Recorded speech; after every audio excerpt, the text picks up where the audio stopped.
I've won big races before.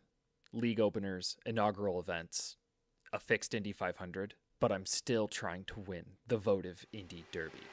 Oh, Clindy's going to send it to the inside, and he goes from 2 positions deep at the restart to 3rd spot.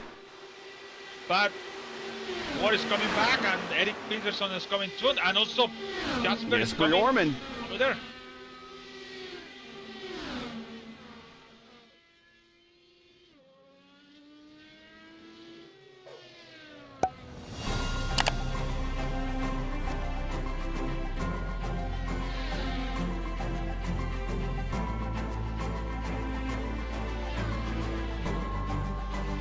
Hello and good evening, everyone. I am Gary Gatto, and welcome to P1's broadcasting coverage of Round 1 of Season 3 of the Votive Indy Oval Series. And tonight, we come to you from Kentucky Speedway for the crown jewel of the series, the Votive Indy Derby. The 3rd running of the Votive Indy Derby, no less, building quite a reputation and such a large field here tonight, getting ready to take the green flag. Joining me, as always, in the booth, as he did for last season, back again for this season, is Luis Gonzalez Nunez. Welcome to the crown jewel, Luis. Well, good to have you here. And we are getting ready to kick off a 40-plus cars on the mile-and-a-half oval at Kentucky for the biggest race of their season outside of Indianapolis. Yes, it is. So good evening to everyone around the world, maybe mostly USA. So, yeah, we're gonna come back here for the Indy Derby, the Votive Derby in Kentucky here with 43 cars. Actually, always count one in my screen. It's 44, but it's 43 in the track. A lot of cars, but a lot of changes. It's not like a same like we saw last couple months ago. It's not a couple, but a lot of months ago when we have that kind of change. Today is more realistic, more careful for everyone.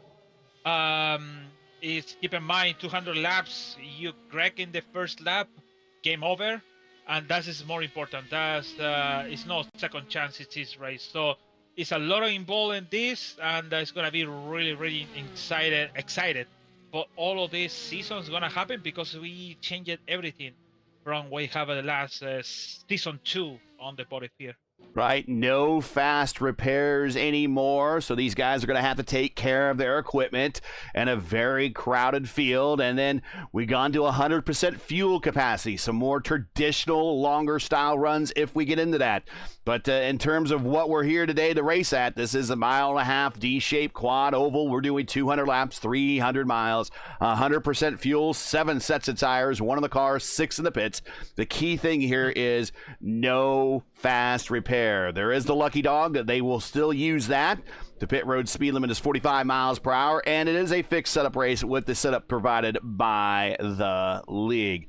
We are in a small warm-up period before we get ready to go racing. The INDYCAR track record here is held by Sarah Fisher on the older configuration. That is the flatter version of this racetrack, or what we call Legacy Kentucky in the service. She had a speed of 221.3 set back in 2002. No one has beat that speed since. The career wins leaders here at Kentucky are held by a pair of former Indy 500 winners. Buddy Lazier and Sam Hornish each have 2 wins apiece here. The last INDYCAR race here at Kentucky was held in 2011, the last race for the IR05, IR09 chassis, before moving on to the base chassis of these cars, the DW12. The IR18 is an aero package slapped to the DW12 tub, so they're still using the DW12s here today, but never raced here in real life. And we are currently now under a bit of a warm-up period here. Let's get into the conditions before we go racing. 87 on the track temperature, 84 on the ambient. And let's get into tonight's starting lineup for the Votive Indy Derby.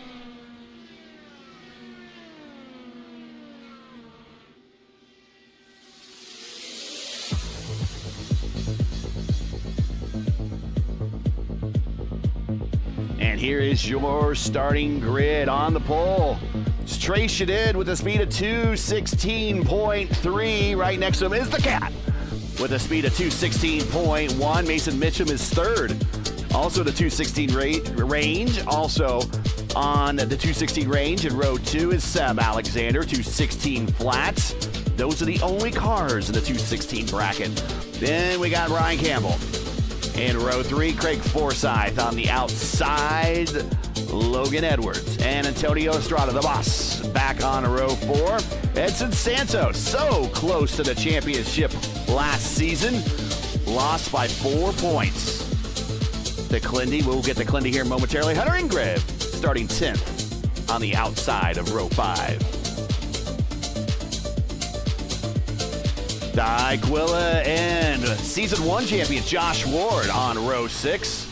Eric Peterson on row 7. And right next to him is our defending series champion, Kyle Clinworth. He's on the outside of row 7. Murph back in row 8. Right next to him is the prodigy, Indy Kirkenbauer on the outside. Fortune and Cavaco back on row 9. Casey Povolonas and Jacob Collins back on row 10. AJ Hobson, Gary Lovern back on row 11. Lee and Stouffer, watch this row. These guys like these type of tracks back on row 12. Highsong and Foster. Highsong was among the fastest in all of practice. He's back on row 13 with Foster. Gallas and Wilson back on row 14. Johnson and Dinsdale on row 15. The Phoenix winner from last season, Rusty Plant and Ross back on row 16. Anderson and Costner. Costner was also among the fastest in practice back on row 17. Salvador and Pahutsky, row 18. Averett and Vitor back on row 19. Will Van Stearns and Eckert back on row 20. And Coker and Markamidi back on row 21. That is your field to start the third running of the Votive Indy Derby.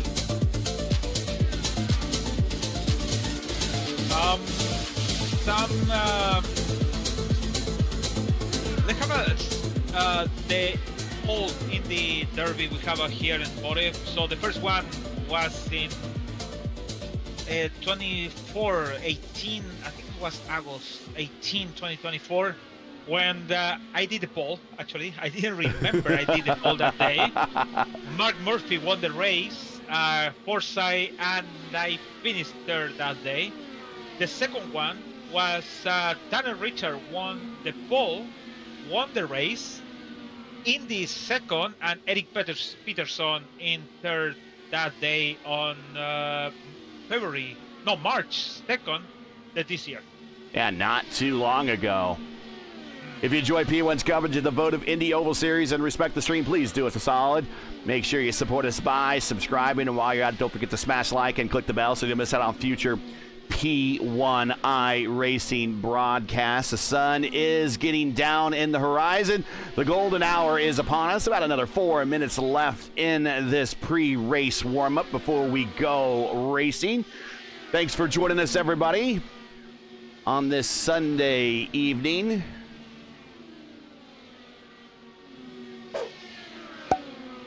And if any of you are Pacers fans, when they tip off at 8:30, I'll be keeping you up to date with game 2 at Oklahoma City. Can the Pacers steal another one from the league's best team? We'll see.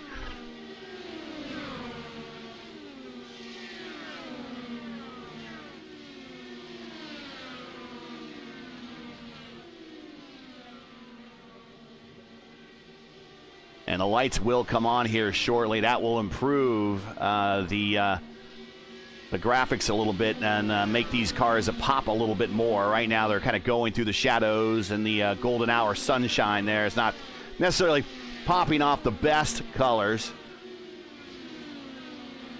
So, by the way, INDYCAR in Joe 2 is show a marathon or something like that with the night races. Yeah. Yes. And they have a so far. Oh my God, I cannot see over here, but they have a lot of hours over there. Yeah, on the NTT IndyCar channel, they had a bit of a night race marathon.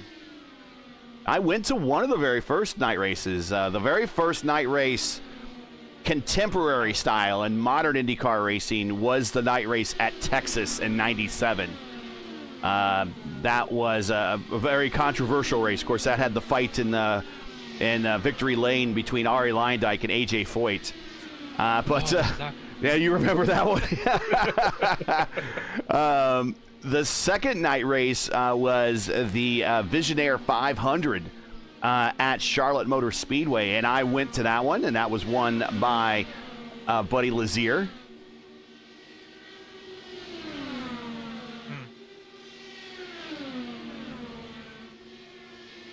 Watching Casey Pahutsky and the AM/PM car. He said he did not want to have the Depend sponsorship on there. I welcome the Depend sponsorship.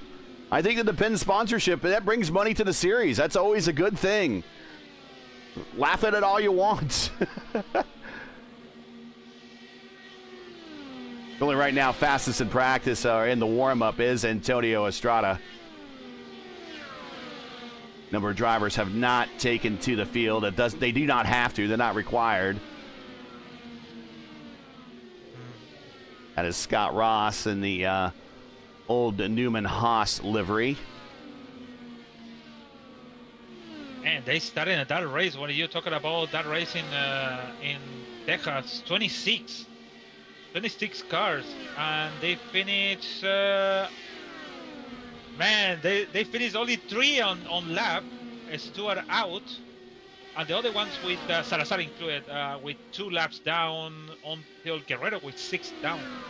Only so 3 cars on the lead lap. So the 3 cars on the lead lap was. I don't know if I know the third one, but certainly it was Arie Luyendyk and Billy Boat. Was it Buddy Lazier, the other one? No, Hamilton. Oh, Davey Hamilton. Okay, all right. So Billy Boat started 21, Hamilton 9, and Ariel 11. Stewart starting for the pole. Salazar 22, Cheever 7. So Speedy, I think so his name. 17. Little Owl 23. Goodyear 5th. Ray 6. Dismore 14. Sam Pedri 26 and Guerrero 15. Little Al was not racing. Little Al was not racing in the Indy race. That might have been. That must have been Johnny Unser. That must have been his cousin. They say Unser. I thought it was Junior. No, it was Johnny Unser, his cousin. Makes sense. That's why they have the Junior over there. A lot of people practicing green flag pit stops. Go ahead. I found it on the NTT channel. That's why. Pretty good. So the warm is out. It's finished. And we are getting ready to line up and go racing right now as all the cars will grid up on pit road. A huge field, 43 cars.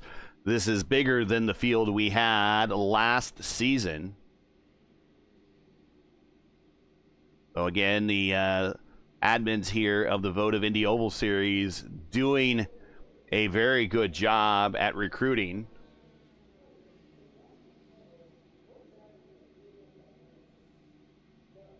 Logan Detweiler in chat says, hey, Lewis and Gary, what IndyCar tracks have you visited? Of course, for me, that's the Indianapolis Motor Speedway. That is an easy one.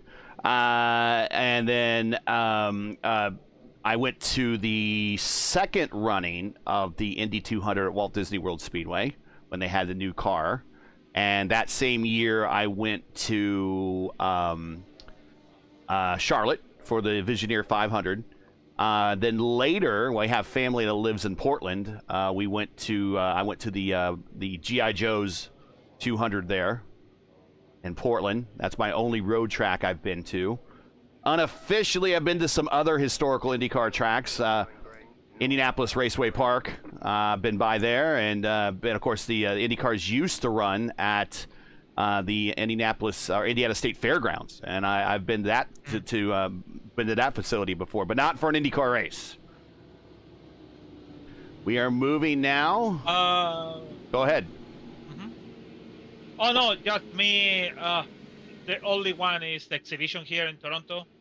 The only one you can walk now because it's not the track around, but it's starting 2 weeks before the race. You cannot actually you can until 1 week and a half when they close the street because everyone is around walking, the drivers around walking. So yeah, the only one in 2017 and 2023. The only one. That's it. It's the only track I've been so far for now.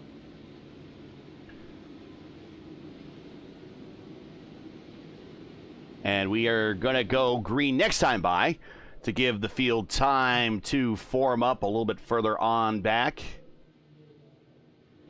Let's get a big zoom here of the field.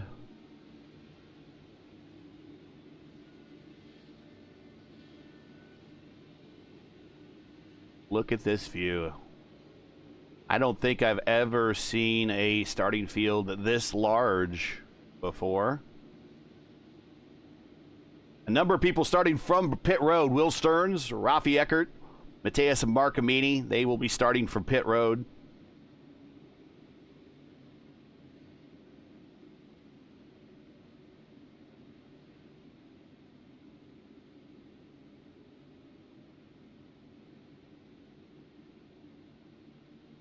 Ray Shadid on the pole, bringing the field around turn 2.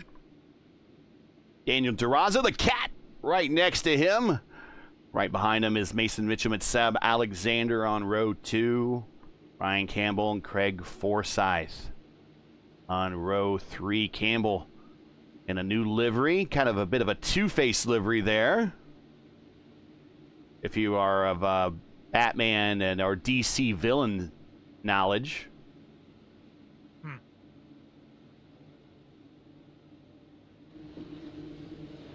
Adam West.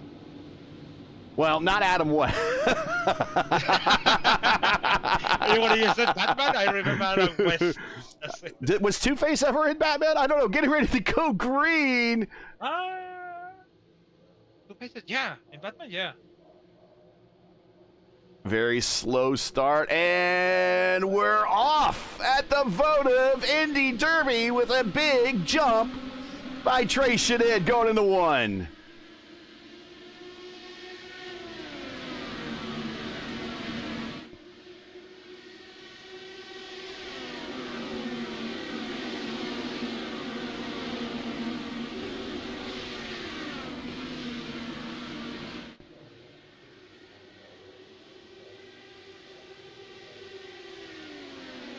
It's pretty good to stay quiet to see who's gonna make the big move.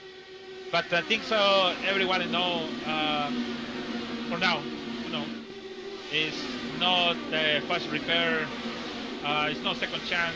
It's just only one chance to start it and finish. At least, if you have an incident, it has to be for race deal and not for something crazy. You're gonna think about it to do it. Yeah, everyone giving each other a wide berth. Casey Povalones goes purple that time by. We're watching a battle back around 30th spot between Dinsdale, Hugo Gallas, Jacob Wilson. Jacob Wilson in a equestrian-themed delivery from Secretariat. One of the Triple Crown winners in horse racing history there. But up front it is Trey Shadid, the leader. And he has some lap traffic already in front of him. Oh. And, yeah, I'm not sure who that is. How do you have a black flag? That's a Leo Salvador. No, Cody Cavaco went loose. He touched the apron, and unfortunately he crossed the 2 cones. Oh. Now inside the, yeah, he have a black flag for speeding. That's why.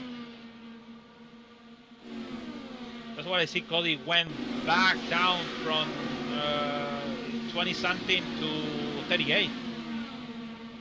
So he have to come in to serve it. Let's see what happened with Cody here.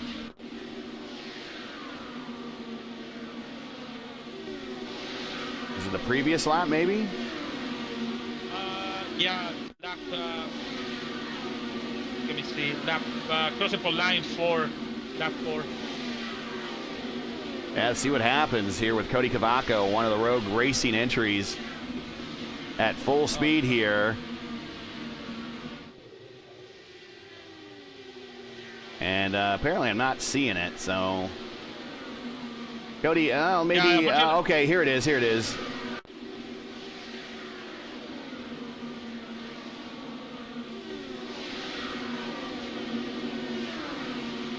I'm not seeing it again. So the point is, when you come into the main straight, or the yeah, I'm not seeing it. I'm not going to search for it, but apparently he got loose and he came to pit road and or at least crossed the cones, and that's going to cost him speeding on pit road. So we're going to back up to the front with the battles that are raging on now. Mason Mitchell, Antonio Estrada. Antonio on the high side slams the door on Mason. Tony hot off a pretty decent race at the P1 600 yesterday afternoon at Michigan International Speedway. He is right behind his teammate Ryan Campbell.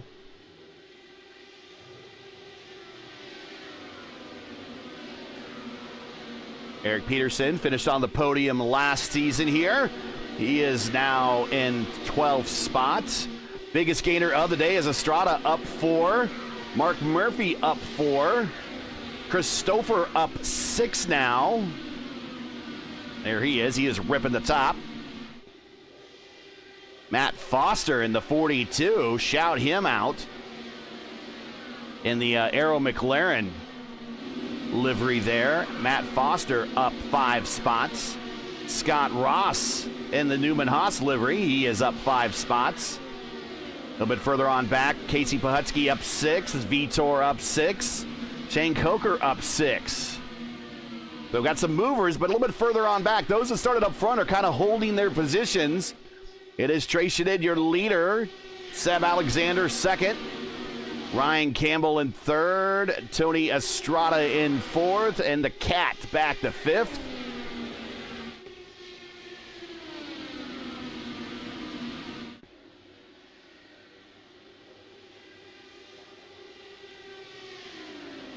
And checking chat again. Yeah, Logan says the traffic for this racetrack to get in and out of it in real life was kind of one of the death nails. It was not an easy track to get in and out of.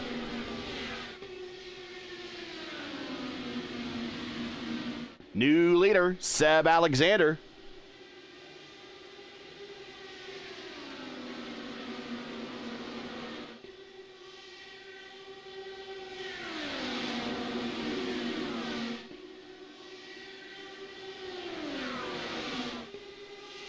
And here comes Antonio. He sends it to the bottom underneath.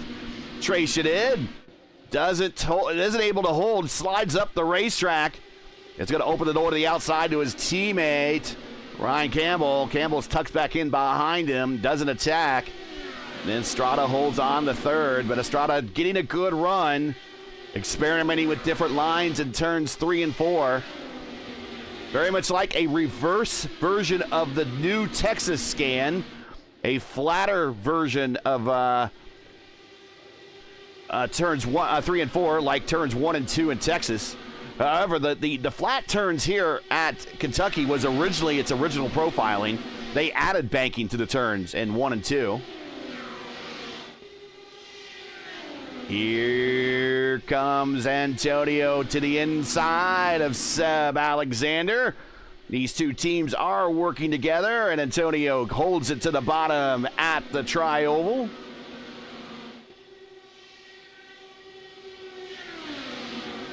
And eventually that line through turns 1 and 2 will put him to the front, but we're going to go 3 wide to the lead. Seb wasn't expecting Trey Shadid to take a peek to the inside. Trey sends it. So we are 17 laps into this so far, Lewis. What are you thinking so far? I think it's good, actually. I think it's really, really good to people I don't want to jinx this because I see a lot of people getting super close. It's in the middle pack and the back.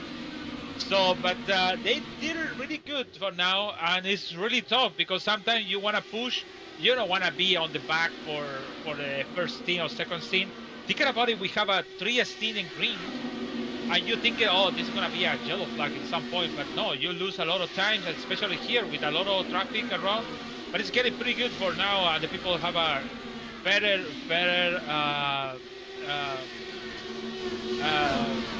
good driving in this track with 1920 passport line.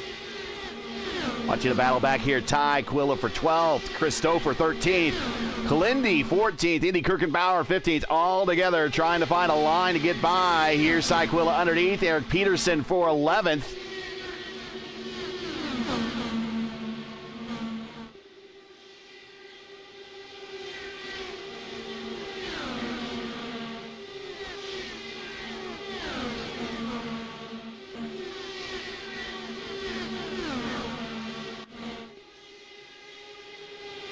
Josh Ward in a new livery. Oh, Murphy's out. Oh no, Murphy come back. Oh. Murphy blinking, but he's in 10th, and he comes back. So Josh Ward, the Season 1 champ, driving for Team Votive and the Chevron squad. He's an 18th spot. To his low side is one of his teammates at his Indy Kirkenbauer. He is on the Chevron squad as well, A.J. Hobson. And that Jacob Abel livery, it didn't make the Indy 500. Throwback to Danny Sullivan's 1985 Indy 500 winner. Whoa, almost took Indy up into the, almost took him up into the wall, that one. Oh, Indy into the wall. Whoa.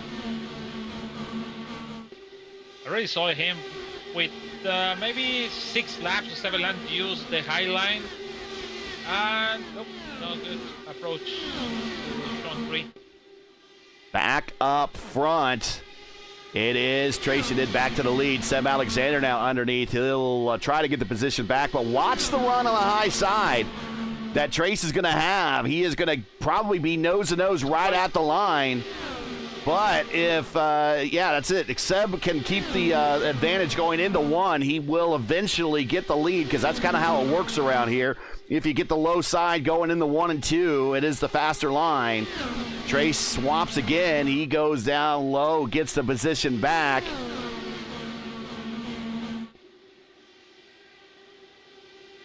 It's Trace Shadid, your leader. It's Rogue Racing. Or Associated Rogue Racing, IAR in second, Rogue Racing in third and fourth. Track Rocket in fifth. 4D Racewear in sixth.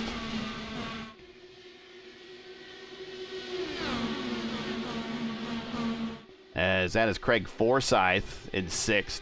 He is right where he started. Same thing with Logan Edwards right behind him. Started sixth, run sixth. Started seventh, run seventh. But the big gainer at the moment, look out, is one of Forsyth's teammates. That is Chris Stouffer. 2-time winner already this season in the ISRA Open Wheel Series, sponsored by the Sim Gaming Expo. He has 2 wins there to start the season and another podium to add to his season totals. Had himself a good race yesterday at the P1 600 as well. Stouffer up 14 spots, now 13 spots to 11th.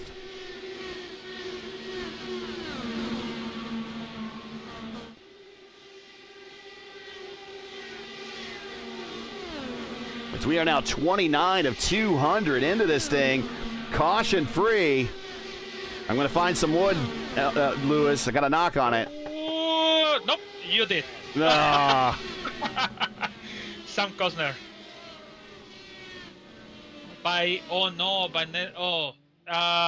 Matt Foster disappears. Netcode. Yeah, that's why. Wow, man, Victor was lucky. Let's watch Nice this break, again from Sam Kosser's point of view. And again, this is my fault. No, it's not your fault, actually. Oh, awful netcode. Just the car. Oh, and almost collects another couple of. We got lucky there, and a couple of other cars. That was who blinked on that one? That was Matt Foster.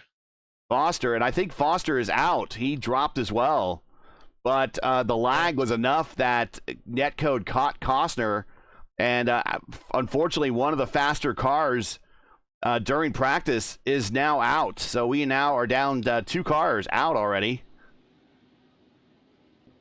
The onboard, let me see the onboard of Vitor. Pretty nice, really. You can see an onboard of Vitor in the incident. You can see the car going down, and it really tried to get in close. So the car next to him was Dinsdale. Nice reaction of Vitor over there. Leaders on pit road.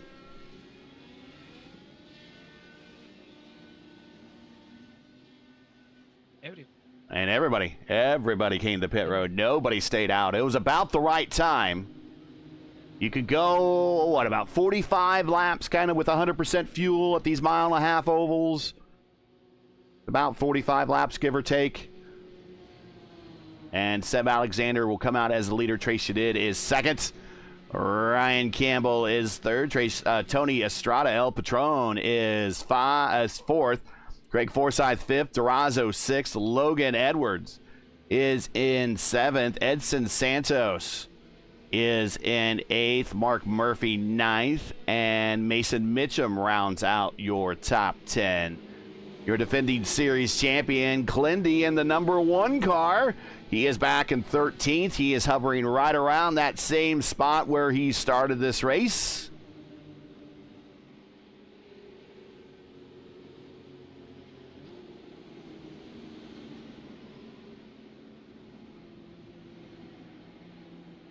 And there's Eric Peterson right in front of Clindy.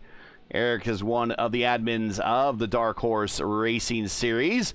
You can join us for the next Dark Horse race for round 4 of their 8th season here on iRacing on the 22nd of June, right here on P1 at 8 p.m. Eastern Time. They will visit Iowa for their first short track race of the season. Again, that's 8 p.m. Eastern for the Dark Horse Racing Series, presented by the Joy of Driving. And they run the DW12s, the longest running DW12 series on the service.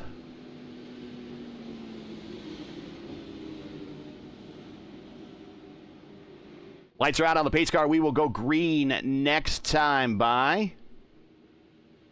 Seb Alexander is your leader. If you're just joining us, this is P1's coverage of the Votive Indy Oval Series coming to you from Kentucky for the Votive Indy Derby. We've now completed 32 of 200 laps. So if you're enjoying tonight's coverage of the race, make sure to smash that like button, subscribe to the channel so you don't miss out on the next one. The next race for us here on P1 will be tomorrow night, round 8 of the Sim Gaming Expo ISRA Open Wheel Series at Homestead. After having their first race on first road race of the season last week, the oval specialists will be eager to get back onto the high-speed ovals again. You won't want to miss it. 9:35 p.m. Eastern Time, right here on P1. Green flag back in the air. It is Seb Alexander, Trace Shadid, Campbell, Estrada, and Forsyth, your top 5. We're already down the backstretch.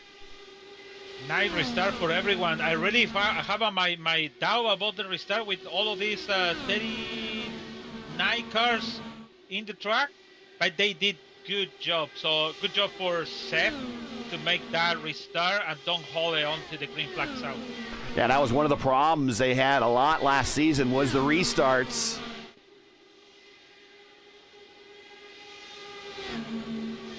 Here is a battle between 2 young and aggressive racers.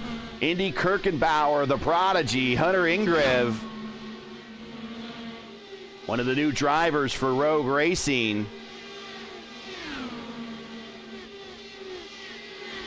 Logan Edwards goes purple that time by at 2:15.4.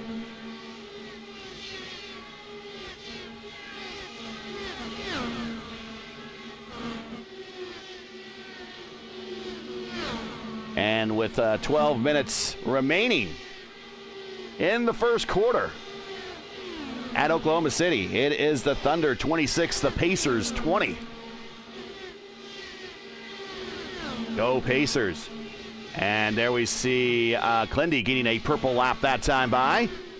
He is trying the high side of Mason Mitch. A big run on the high side using the draft of Peterson to pull himself right along and move Clendy up a couple spots to 12th. Meanwhile, look at this battle between these guys. Edson Santos, Mark Murphy, Chris Stouffer. These guys have a ton of starts in these cars. Murph fades to the inside, kind of blocks Stouffer a little bit. Stouffer stays high. We're going to go 3 wide as Mark blinks out. We will change the camera to Stouffer as Murphy has not recovered. Now he's back. Woohoo! How would you like to be Edson Santos? All of a sudden have a car there and not there, and then there all of a sudden.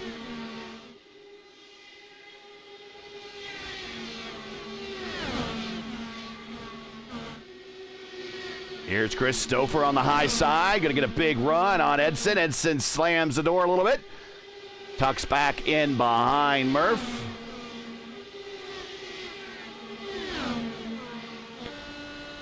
There's out the rear of Edson Santos' car. There you see a very sharp-looking 4D racewear car driven by Chris Stouffer. Chris got to the low side.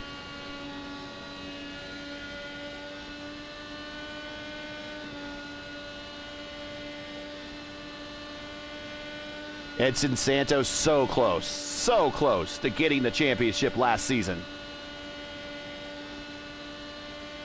I mean, literally, it was one mistake. One mistake is what cost him the championship. That's what it boiled down to, wasn't it, Lewis? Yeah, it was a really... He went strong, to be honest. He was really quiet, strong. At some point on the end of the race, sorry, the end of the season, getting more strong. And Clendy went and pushed back pretty strong on the end of the season. And then the last race in Indianapolis was... crazy race with him on the front with his partner Santos, and then came back. The incident, Santos out, basically out the contender, and Clendy finished second behind of forget the name. It was Mohamed Omir. Remember, he had that really awesome fuel save that. And that extra strategy where he decided not to, I don't think he changed tires, I think is what the deal was. But yeah, it kind of surprised us all. But Clendy tried to make the pass on turn 2 or 3, and he gave up because it could be go to the wall. But he already had the championship in his pocket. Look at this group of drivers all in front of Edson Santos. It is Seb Alexander, Trace did, Tony Estrada. Oh, caution on the racetrack. I see Peterson, maybe? Nope. Hugo Gallas is missing a front wing. Dinsdale, change. Yeah, change Dinsdale. Oh, contact with... Oh, Shane will lose, but Hugo could do nothing. Hugo... kind of just, the closing rates of these cars just kind of right into the back of them. Let's go back a little bit further. And what I want to do is I want to demonstrate how fast everything happens here. And let's race from Hugo's point of view. Watch Dinsdale get loose. Yep. And just, well, I'm not sure if he got loose. With just the closing rates on these cars, I think he might have actually had the lift because I think he might have was going to... Let's go back a little bit more here. Let's see. Does he have the dirty air? He does have the dirty air of the car in front of him, impacting him. Let's see what happens. I see him a little loose going into the corner, goes to the bottom. Hugo gets to the yellow line. Does he wash up? I think he washes up the racetrack, and he had to roll out of it. And then when he rolls out of it, Hugo's there with the whole full head of steam. And unfortunately, there was no time to slow down. And Hugo coming in to get a new wing. Is that is the time? That's the thing when you're coming to exit on the turn 2, and you can see that he turn a little bit to the right, and that's when the car is getting to in the air. You feel the car is going into the air. That's why maybe Shane tried fix, but unfortunately Hugo went too close of him. So I think my view is a little bit loose, but also Hugo is getting too close on him to make maybe the second move. So interesting, we had a number of drivers decide to come to pit road and try a bit of a split strategy.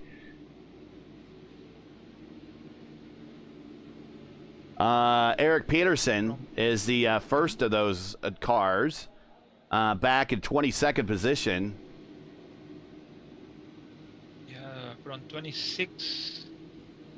Also, Murphy is over there. Murphy and Navy is going back because the... Yeah, Mitchum also pitted. Hobson pitted. But also Seb Alexander also pitted. He gave up a ton of track position. He's allowing people on by. Uh-oh. Maybe penalty. Pitting. I don't see a black flag for him. Let's see. Oh, the pit is closed. Okay. Yeah, when he tried to exit, the pit is closed. Let's see, Mark. Yeah, same too for Mark. Eric. Yeah, I guessing the pit is closed. Yeah, now it's open. No, yeah, it's penalty because the pit is closed. Mason, it was the last one with the pit open. So let's watch this as we come to pit road. And we'll fast forward this a little bit. I don't know if we're getting ready to go green. Yep. I think the pits are open here. I think it's closed with Peterson, and it's open with Mason.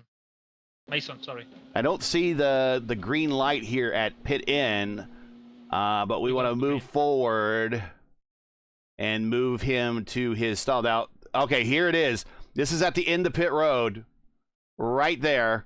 I don't have my telestrator open. We just went green flag, but as you see right at the top of your screen, right where you see Kentucky on the wall, that right there says that it's red. So he came out with a closed pit on the exit.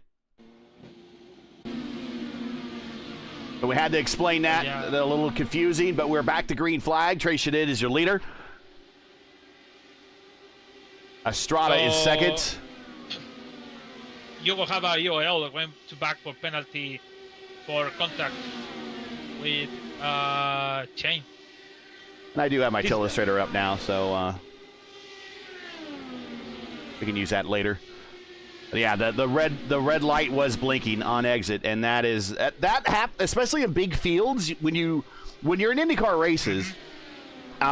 Most of your field sizes are 20, 25, 30, right around in there. So when you come to pit road and you do your service, most of the time the field is by you. What that red light is there for is so you don't come out and merge in front of someone who stayed out. So you have to wait at the pit out, and then you will go green, and then you can go. And it's basically when the last car in the queue goes by, you can then resume merging with the traffic, merging with the queue. If that makes any sense whatsoever. So back to racing. Chris Stouffer side by side with his teammate.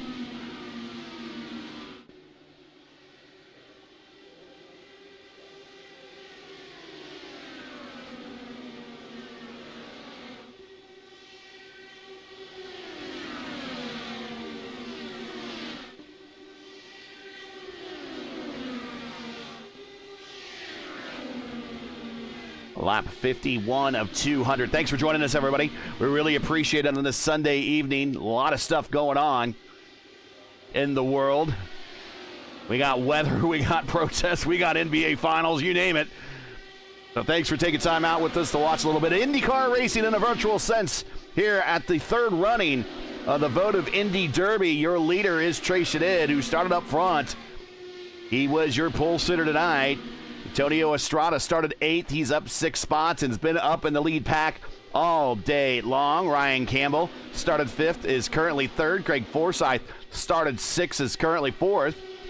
Chris Stouffer is your big gainer. He started 24th and currently is 5th, up 19 spots for the Lionheart Series winner.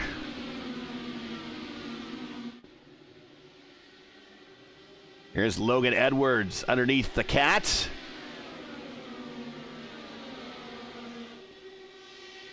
Edson Santos right behind them. Edson Santos second last year's championship. And the chief rival for that championship last year right behind him. Here's Clindy.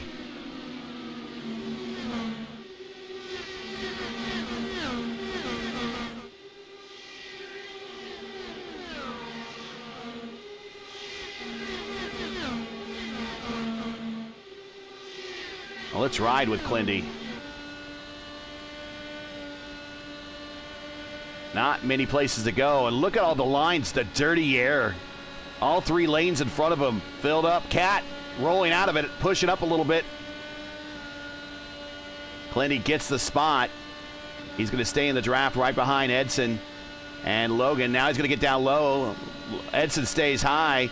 Clindy will have the draft aid that time from Logan to help kind of pull him on through the corner. Keeps the momentum going down low in the 3. Very flat portion of the racetrack. Drops a couple of gears. It is not just turning left and keeping your foot planted around here. You got to finesse your car a little bit. 5th gear at the line. He might hit 6th gear before going into 1. Stays in 5th gear all the way around. Rolls out of it just a little bit. Down the backstretch in the draft of Edson Santos, up the 6th gear. Then he gets down to 4th gear, down the bottom side in turn 3. Keeping those revs high, getting a run to the low side of Edson Santos. Santos having the draft until Logan Edwards comes down and decides he's going to help Clindy out a little bit. And Clindy just stays in that position. He should pull this pass off. Edson Santos to the outside. And he has the draft aid of Logan Edwards again that time. Now into 3, down low, dirty air coming off the car of Craig Forsyth. And that interrupts the run by Clindy, and he has to give up the position. So it's a game of ebb and flow, give and take here at Kentucky. It's just not turning left and planting your foot to the floor. It takes a little bit of effort, working the tools, the roll bars, the weight jacker, even as far as probably tapping the brake a little bit, maybe even going to the fuel map and turning it down. Oh, we have a new leader. Chris Stouffer.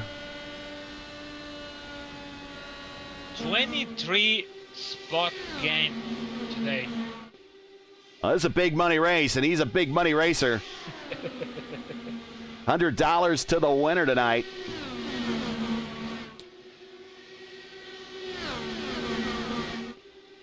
$30 to second, $20 to third. 2 big money races this weekend, as a matter of fact. This weekend? Yeah, we had oh yeah, P1 600. P100, 600, yeah.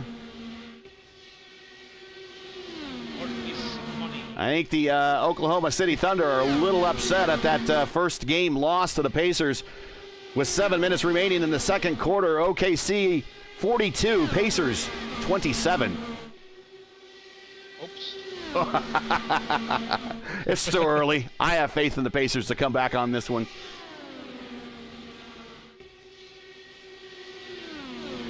Stouffer, your leader. Tracy did second. Craig Forsyth third. Estrada fourth. Clindy fifth now. Ryan Campbell sixth. Edson Santos seventh. Logan Edwards eighth. Josh Ward ninth. Let's get back to that battle. 3 wide going into the corner. Casey Povolona's down low. And that flesh-colored car just sends it. Showing he has skin in the game.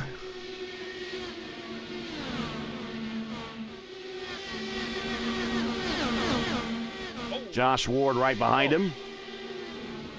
Oh, car in the wall. Rusty Plant was way up in the green with the green.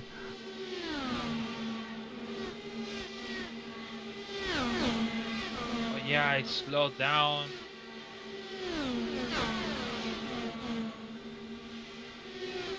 Oh yeah. Yeah, that kind of hit on the wall is like make damage in your side. What is the word you use? Side pod. Side pod. Side pod. Yeah. So that is really a bad thing because this track you don't need draft. It's just you need to speed and aero in the car. So that makes the kind of going back and back and back for Rusty. Look at how far it's going, Mark. I'm sure you have a damage on there. Mark Murphy, who had to go to the end of the line because of the pits being closed, now in 31st. Seb Alexander in 25th underneath Eric Anderson. Nice pass of Jacob Collins.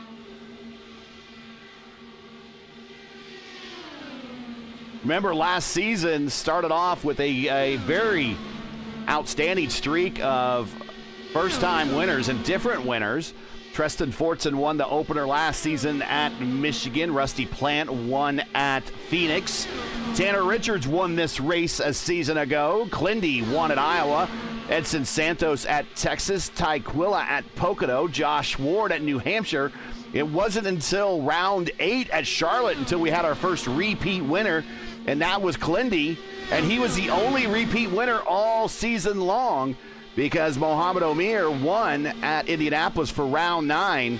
So 8 races, 9 races, 8 different winners. Pretty outstanding. A lot of parity in this league. Back up front. That day we talked about. Yeah. We talked about a lot about IRL, Champ Car, 7, 8, 9, 10, maximum 9 different drivers winning in the real life, and we almost did it in Votive. And 2000 was that magic year in an INDYCAR racing win on both the IRL and the kart side of things. They had a big string of different race winners to start their seasons. That's pretty good. And now we kind of look at the opposite with this INDYCAR season with Alex Palou winning so much. I know. It's just the opposite. And Kirkwood winning in multiple races now.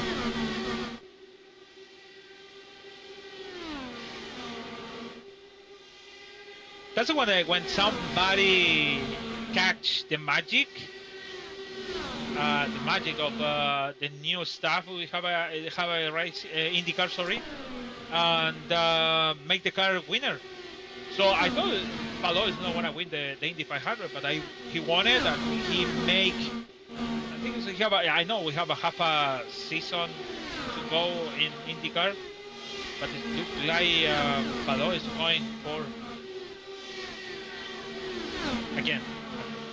Yeah, I mean, it's as much as people want to complain about the dominance that Palou has, I think after it's all said and done with, as we watch this battle here with Logan Edwards, Casey Pavlonis, and Daniel Durazo, when you watch this season over, you go back and look at it in the history books, maybe 10 years down the road, you'll realize what special of an effort that it took for Alex Palou to put up that level of dominance all season long. It's not like Formula One where if you just simply have the best car, you're going to be the best. You're going to be the best all the way around.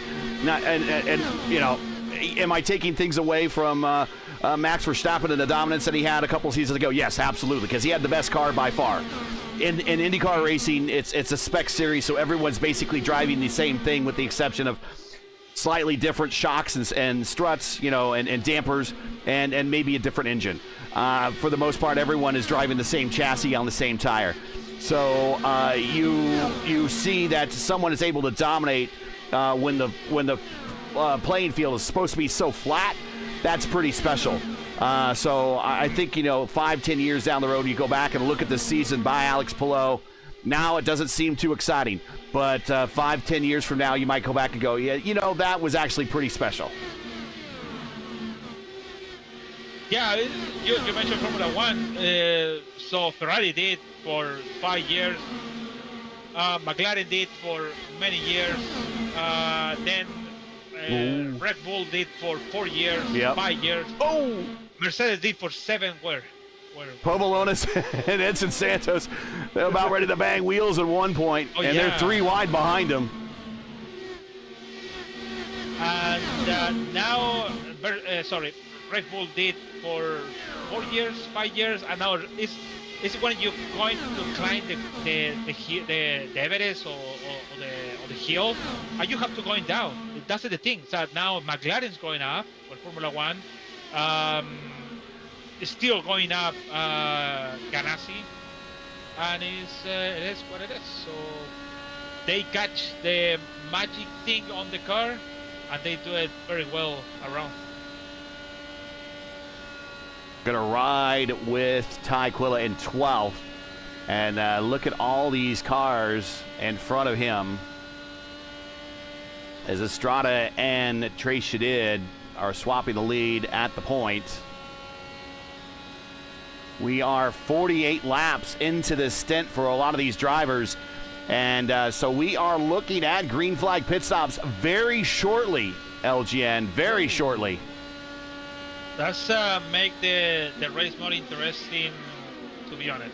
To be honest, more interesting when you have a green flag, because to be honest, the 80% of the people, including me sometimes, don't practice in green flag pit stops. You're right. Exactly.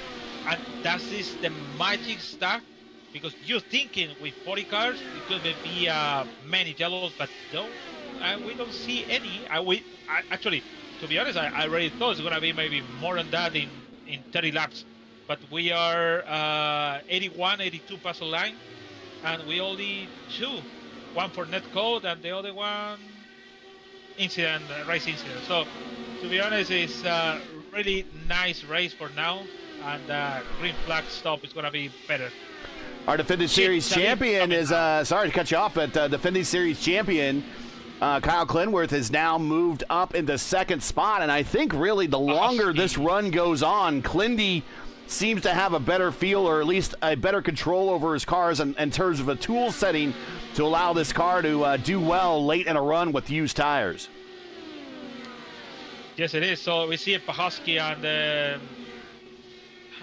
forget the other one. Chadid is in pit. So yeah, it's actually the track condition is not really high. When I raced that day, it was over 115 something. It was really tough. But now we have an 88 Fahrenheit track. So we got Rogue Racing at the point. It is Estrada, Clinworth, and Campbell. When do these three decide that they will come down pit road for their green flag pit stops? They must enter pit road off of turn 4. They're not using the pit access road off of turn 3, as we've seen in some past races. They will be exiting off 4. So it's going to be a really quick slow down and come off the banking, get onto the apron, slow your car down before it gets to those cones. And also, you got to keep in mind that it's very slippery down there, as lap traffic now comes out in front of Clindy in the form of that is Casey Pahutsky in the AM/PM Connor Daly entry with Yukos Motorsports. So the people don't understand, but when you're going to the pit, the car is not going down, it's going up. The thing is, when you brake, the car is going up, and when many times you try to slow down, the car is going up, and that's the problem. You try to approach a little bit better in the pit stop, but no, you have to brake before a lot back to try to catch the brake point, because we always talking about this. The cars, they don't have brakes in oval. Estrada is coming in pit road right there, and he's bringing down Stouffer. He's bringing down Fortson. And I thought it's Gary Lovern, the last car in line there. So 4 cars on pit road. When do we see our leaders? As Clindy, yes, Clindy comes off the banking on the pit road now. He needs to get down to the 45 miles per hour by those cones. Povolonis coming down, Josh Ward coming in, Durazo coming in, Rusty Plant coming in. Rusty Plant was the only one used emergency pit stop in turn 3. The other one used the 4, so I think so he's gonna lose a little more position on that. Well, he is 1 lap down right now, so that may be why just decided to get out of the way of the leaders. And watch Clindy down and away. I hear a lot of people say pit it in, going to the pit. Collins is coming now, Colin. So Edwards is calling too. And we waited for... And here comes Logan Edwards. Very conservatively comes to pit road, but nails it. Also coming to pit road right behind him is the 9 of Tyquilla and Jacob Collins. But staying out long to nobody's surprise is Craig Forsyth. And he comes off the banking for his pit stop.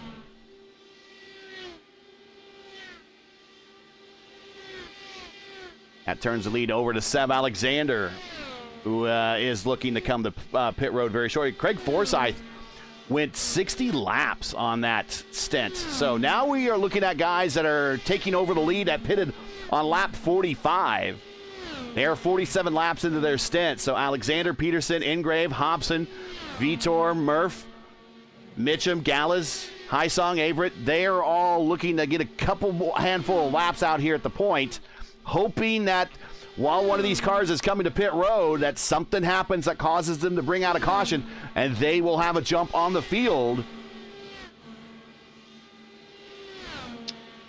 So good to mention all of this top 10, and now the thing is, if we have a green flag until they coming in, they're gonna lose. They're gonna come back for sure in lap, but there's no good strategy for so far because we don't know yet what is the strategy. But coming to the last stint, so we can see who's gonna be and in the main to win the race. But it's kind of tough. I hope for all of the people from Chadid to the last one. Hunter Ingrave. Hunter Ingrave has a wheel that is loose. Left front right there on your screen. But contact somewhere for Hunter Ingrave, and I'm not sure where. Right there. Johnson. I think it's Hunter Ingrave. It came down. I don't want to say fall, but they came down yep. He came down. He thought, you know what the problem is? You thought the car in your left is gonna come into the apex to make the turn, but no, he didn't. Here we see side by side going into the corner. There was a car there. Oof. That is a day done for Hunter. And that could have brought out in real racing, not 100% would have brought out the caution that these guys are looking for, but they are still out. Now, let's talk about people that did a lot of fuel saving that time by. Craig Forsyth, 61 laps. Logan Edwards, 60 laps. Tyquilla, 60 laps. Jacob Collins, 60 laps. Those were your biggest runners in terms of the longest stint on that last stint. So we'll watch them in this stint. Can they do another 60 with 60 laps for Forsyth? That's 92. That gets him about 150, and then that's one more stop. That's it. Seb Alexander calling now. So Jeff Cole, Peter's coming now, and Seb Alexander is coming now. Seb Alexander, 54 laps into this stint. He's coming to pit road now. Mark Murphy. Now, keep in mind, when on those 60-lap stints we're talking about, there was some caution, so they might not. But I think 50 is the magic number, really. That's the number that you really want. that makes sense for this group because we are at 102 to go.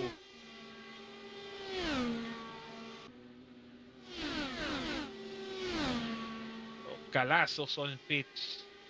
Murphy right now out as your leader. He has 3 seconds over Mason Mitchum. And Murph coming to pit road this time. Scheduled stop for the IAR driver.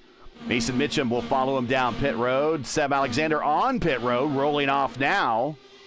And that will turn the lead over to Trace Shadid, who has Antonio Estrada, Craig Forsyth, and Clindy right on his tail.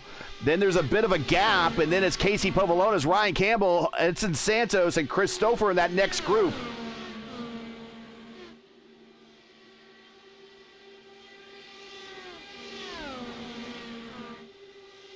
And with about 4 seconds left in the second quarter in the first half, OKC with almost a 20-point lead over Indianapolis, 15 over Indiana, over 59-40 over the Pacers. Caution on the racetrack. Hello. Oh, Taquilla talking about net code. Uh-oh. Taquilla. Oh, yeah, wheel off. What happened? He has Scott Ross to his inside, and Scott comes up. Hit him. Nothing happened with him. Yeah, and then he comes down, and how that did not hit Seb Alexander.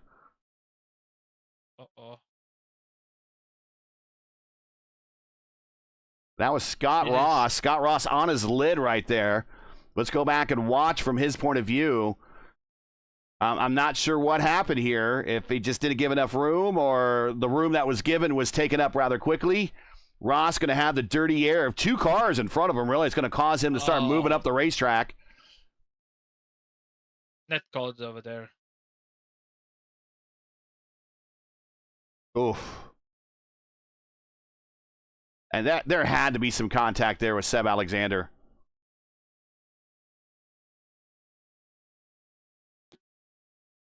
Alexander. Oof.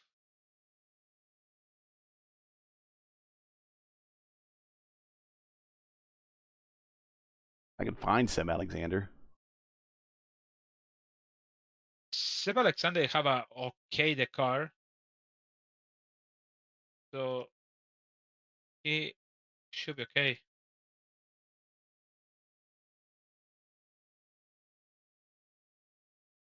Oh, maybe?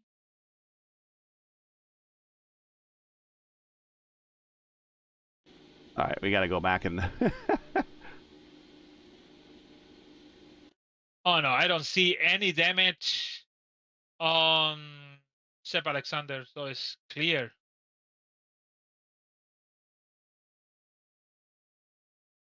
I think Seb just rejoined the race, too. Yeah, we just see him coming off a pit road that time by. And let's go back to full speed here.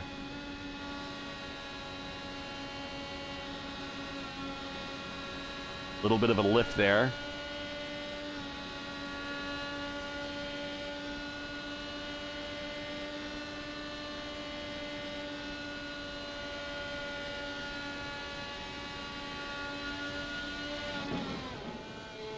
I'm not sure if Ty was expecting a car to his inside.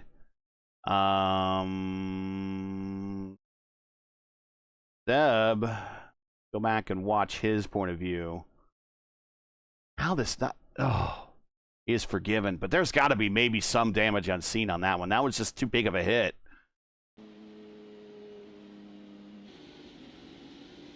Sometimes the net code make you make through the car.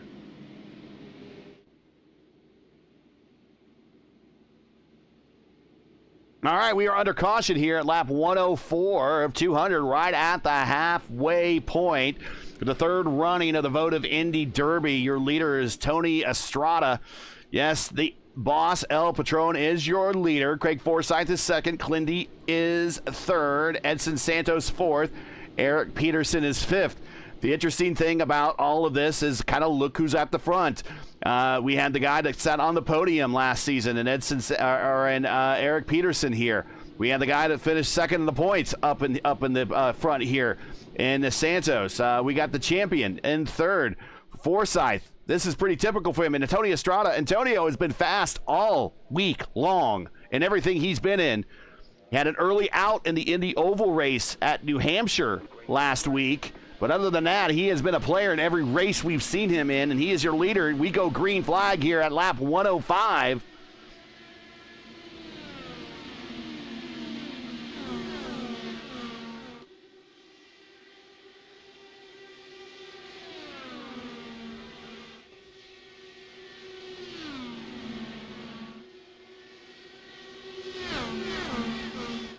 And we got Rafael Eckert checked in chat. And, yeah, he was thinking the same thing I was. Everyone really had one stop. So I think everyone will have one stop after that. I suspect everyone will come to pit road, if not right at 50 to go, just beyond the 150 mark. Remember, there are tire limits.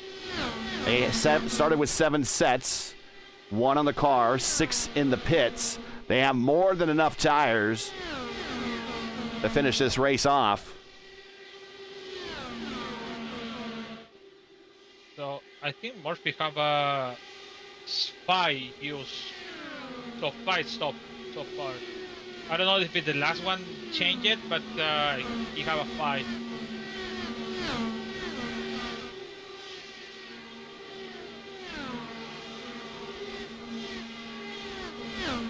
Yeah, one, it shows he came in after 1 lap, so I imagine that wasn't a tire change. It just probably was a coming in to top off the tank.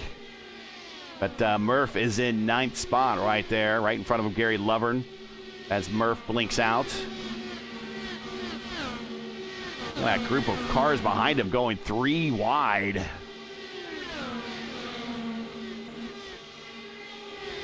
Jeff Hysong leading this group of cars. Kirkenbauer, the prodigy, goes 2:16.5. Purple lap. Casey Povolonis sends it on the bottom under Jacob Collins. Jacob checks up a little bit. He didn't want to go 3 wide with Stover to his outside. And he loses a couple positions there. Get a Mason. Oh, he makes the part. Oh, that's close with Jeff in the high.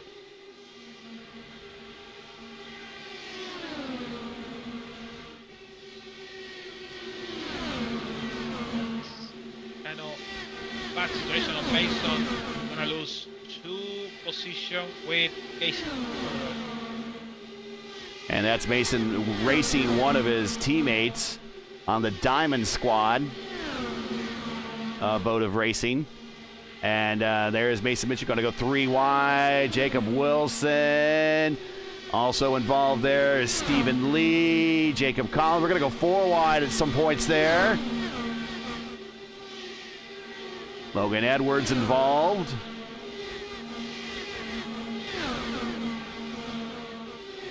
These guys need to get in line, otherwise they're going to lose touch with that group in front of them. Oh, just wow, war. Pito tried to make the, I don't want to defend that position, but he did it good and almost have a contact in between Josh and Pito. Josh is probably thinking, next time you do that to me, I'm going to give you a little bit of the chrome horn.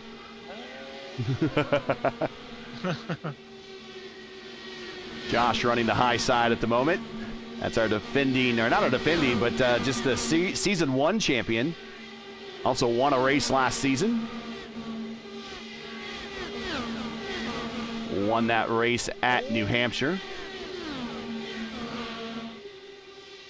Hysong and Sofer getting chippy.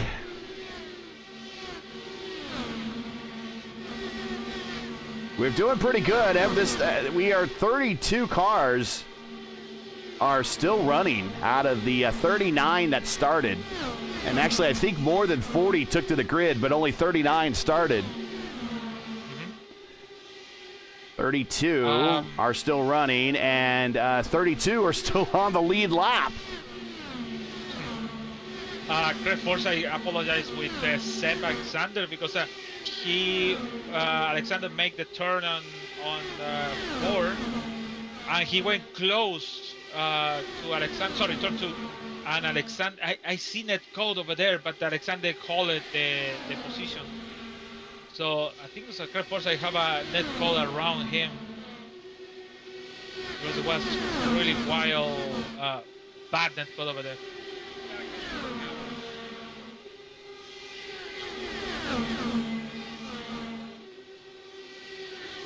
Forsyth down low. He tucks in behind Eric Peterson. That kind of Menards throwback livery.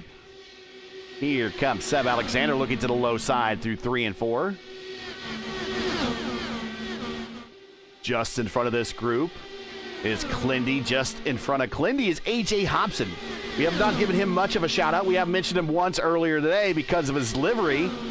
But AJ Hobson, one of the regulars in the Dark Horse Racing Series. He is now second, getting a shot underneath Edson Santos down low. He'll get a run off the corner, but he won't have enough momentum. He will have to regroup. Also joining this battle, you see Mark Murphy tacking on to the end here. Very soon, Gary Lovern will be part of this.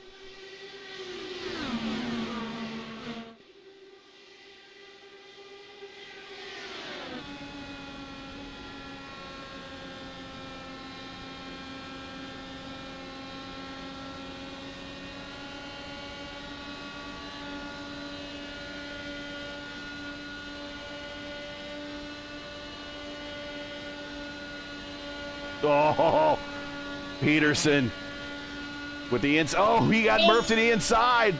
I don't know. He knows how close Murph is, but he is swinging back. No! Hodgson make a little bit touch on Clendy. All good on turn 3. Man, that's close. That was close. Good hand on Clendy to hold the car. Oh. Go back and watch this a little bit. Let's watch it at full speed.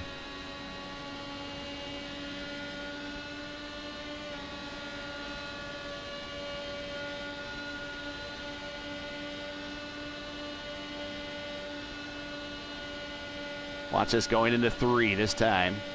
From the perspective on the Robbie Gordon cam of Clindy.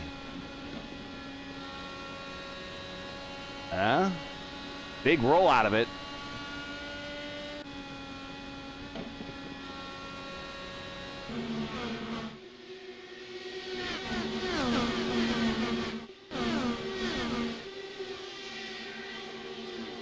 And Ward and Povolona still going at it. 13th and 14th. Right behind them is Vitor. Right in front of him is Christopher.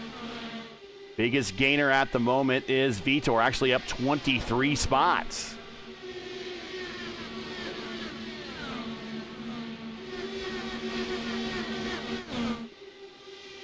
Forsyth underneath Murph. Murph up high. Forsyth gets the position, but not the place. Oh, 3 wide through the corner. There was not much room down there for Craig.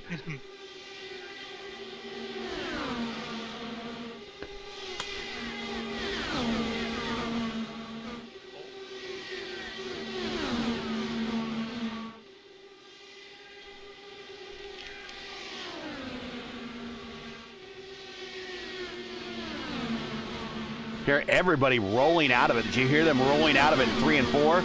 Everyone really out of the throttle, though. I think the good of the tires, a lot of these are gone. 26 laps for Seb Alexander, 36 laps since the last stop for Santos. Clindy 37. So we got a slightly set of different strategies at the front. Some a little bit longer, some a little bit shorter. 3 wide through the corner. AJ down low. We got Craig in the middle. We got Murph at the top, and Murph was not giving a lot of room to all those guys. He's like, I'm holding my line.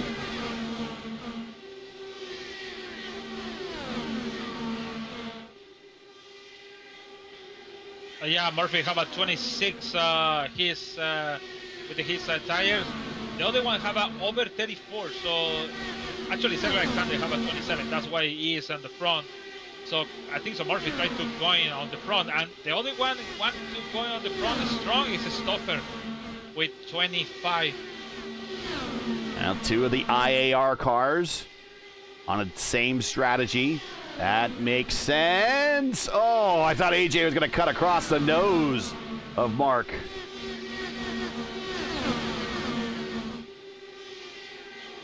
Here's Ryan Campbell down low for Gary Lovern.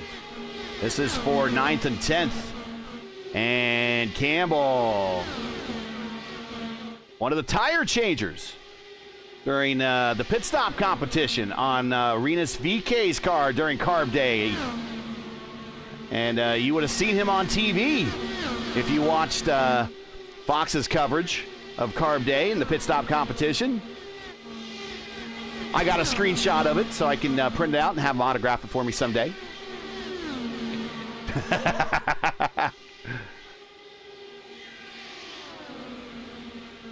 Now, I've actually been on pit road during I've been part of the crowd down there on pit road for the pit stop competition, but he's been in one more pit stop competition than I will ever be in, so I am insanely jealous.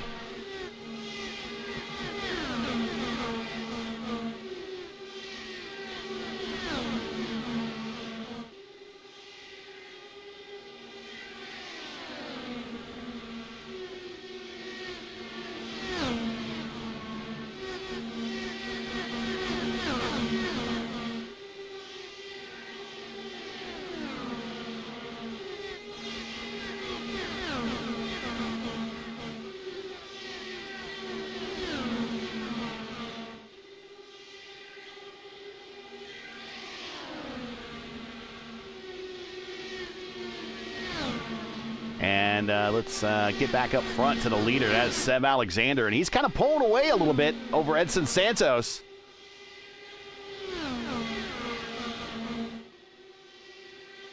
I think it's the key is turn 3 and 4. Depending how Exxon is going on the track, he needs to do the opposite. Sorry, Seb Alexander is going to. He needs to do the opposite because. With that tire with 44 now, is make like difficult to make the turn. Even in turn 1 and 2.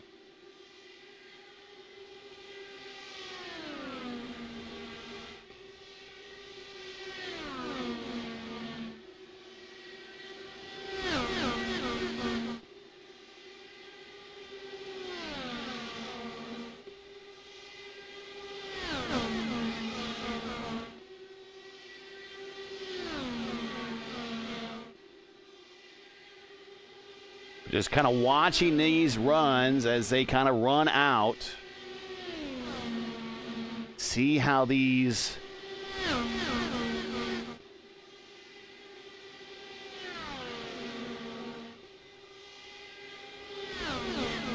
You see on board, I follow him, everyone on far chase. It look like easy in far chase. You can see it in TV, it is easy. But if you go to the board, for example, whatever is, for example, Stoffer with the new tires 33, it is tough. And as I start to remember stuff, start to have a flashback. I have the car to go on the front, but I can't because this corner is difficult. And when you have a momentum on 1 and 2, you have to a little bit slow down because the car is going to the wall. And especially here and turn 3 and 4, the car is going up. And you think it's, oh, this is the best decision. Nope, it's not. You have to go in opposite for the car on the front, is Casey.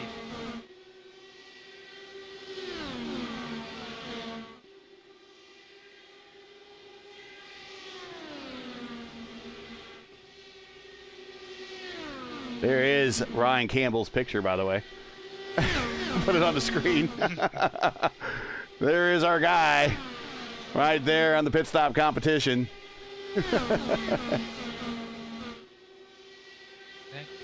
Oh, there it is. Oh, yeah. Okay. With his cool helmet on.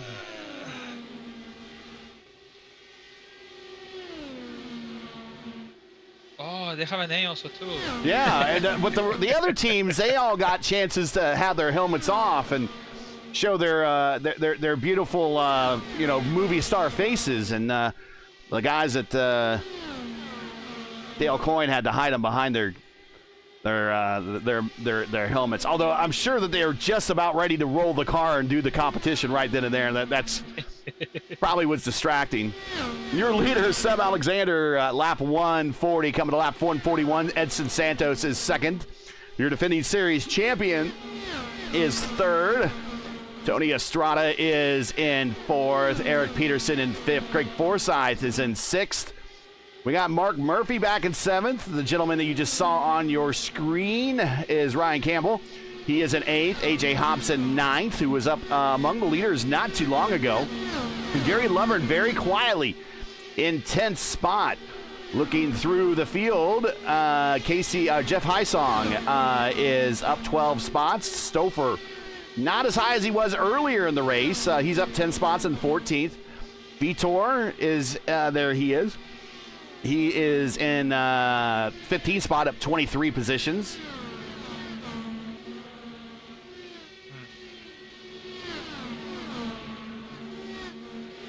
So we are, I think Santos have need to hold on to 60 laps. He have a 53.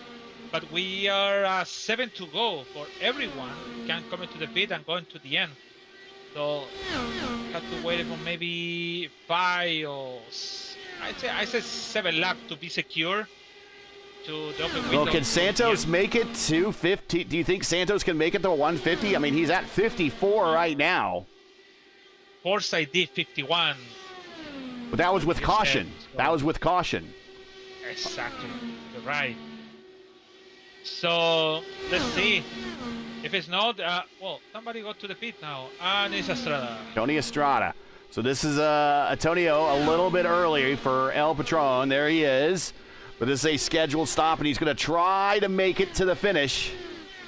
This is his last stop as the lighting on pit road not so great. There we go. Gary's coming now. Gary Lovern. Gary Lovern. See Gary Lovern come off the banking. There he goes. Good job. He got off very early, and that helped him out. So it's something when we don't know and they know, and we don't know, and that's the Murphy getting close with blinking on Campbell. Well, Campbell and Murphy, the king of the blinkers. Gary Lovner, black flag for speeding. Oh no, Gary Lovern gonna get the 40-second hold. And I thought he made a very conservative approach to pit road. On pit road right now, it's Santos.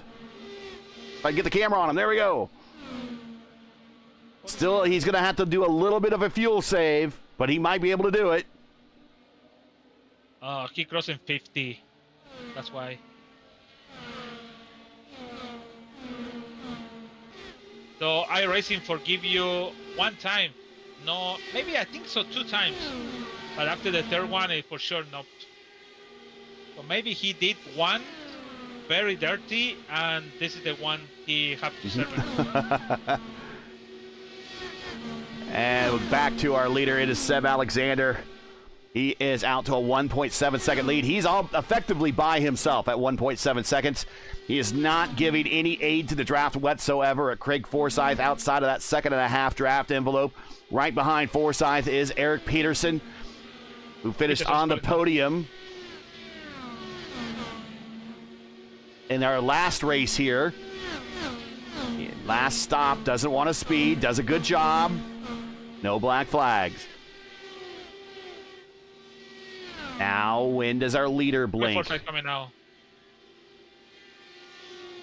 Stoffer calling 2. I think everybody's going to call in 2 soon. Because Colin also 2 Colin. Not Alexander. Voices in my head. But here comes Craig Forsyth. This will be his final stop as he gets down. Ryan Campbell stays out on the racetrack. Josh Ward stays out. Heisong stays out. Chris Stouffer coming in with his teammate. When does Seb Alexander make that turn? He's now at 51 laps into this stint. And we are at now 49 to go, 48 to go.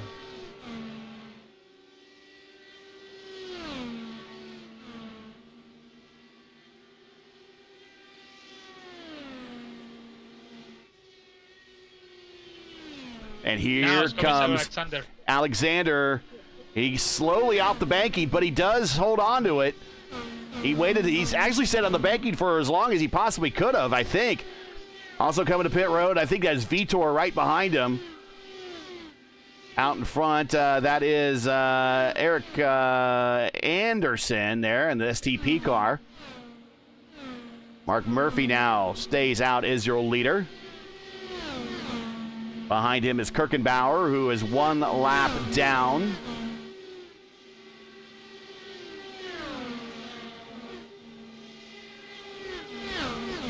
And Murph just going to let Kirkenbauer go. Murph is 53 laps into his stint. Campbell 51, Josh Ward 51, Casey Povolonis 51, Durazo 51. That is your top 5. So we expect to see these guys on pit road anytime. Oh, and Eric Anderson lower on the racetrack, maybe slower than Murph wanted. And wow, he gets joined very quickly by Ryan Campbell and Josh Ward.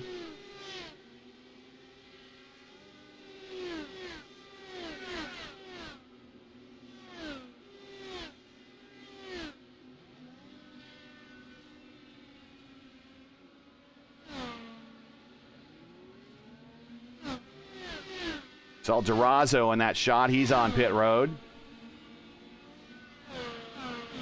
So now that turns the lead over to Casey Povolonis, the big cheese. He's now 53 laps into this run. And that flesh tone car of his.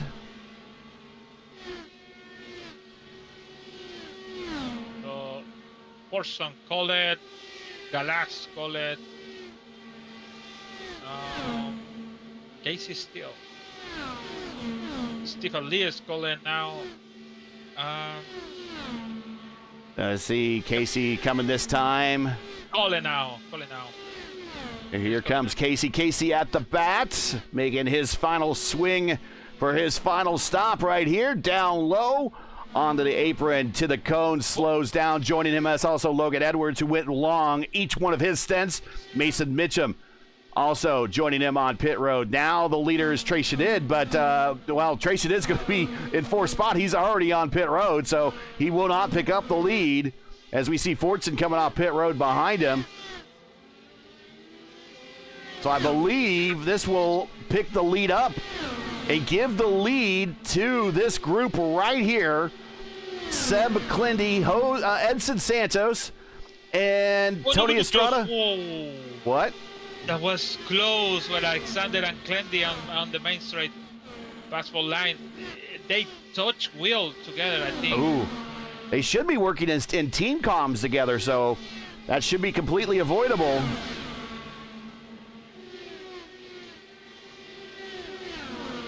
So, I really thinking about it.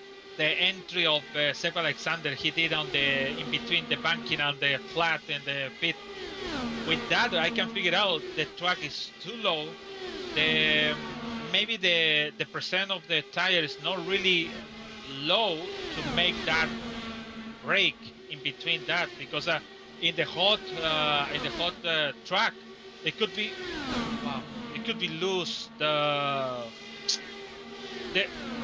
I checked Craig Forsyth getting close of Santos, very kind of violent move on Craig Forsyth tried to make the pass on Santos. So yeah, there's I think I can figure out maybe the percent of the tire is not really low to make that stop. This group behind the leaders. So the top 6, which is Seb Alexander right there, you see in a picture with the traffic in front of him. Clindy is second. So Seb Alexander has 3 lap cars in front of him. That is Leo Salvador, Turner Johnson, and Cody Cavaco. One of those is a teammate, an associated teammate in Cody Cavaco. He could tell Cody to get out of the way, and Cody probably will, but Cody's racing for position. This is 29th, 30th, and 31st. Wow. Wow, he shoots the gap, and now he can tell Cody to, hey man, I'm coming through. Oh no, Gary Lovner hit the wall, and we're still in green. Yeah, he toes, so he's done. Unfortunately, he had himself a good race. He was up in the top 10. So now there's Seb underneath Cavaco. He just turned the wheel to the left. Yeah, hit the wall. So this group right here, and you see the last car in line is Estrada. Behind him is his teammate. That is Campbell. And there, Campbell wants to pull this group up in that lead group right here. He has time. They're running out of it, but he has time.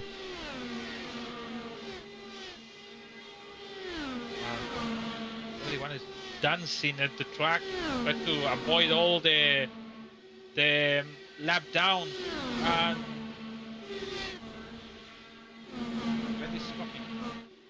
And we have been green for a very long time. Hopefully I didn't jinx it. 28 cars on the lead lap. 31 cars are still running. The last car on the lead lap is Mark Averett, who currently is in 28th position. A little bit down the road from 6 seconds down the road from where Seb is right now.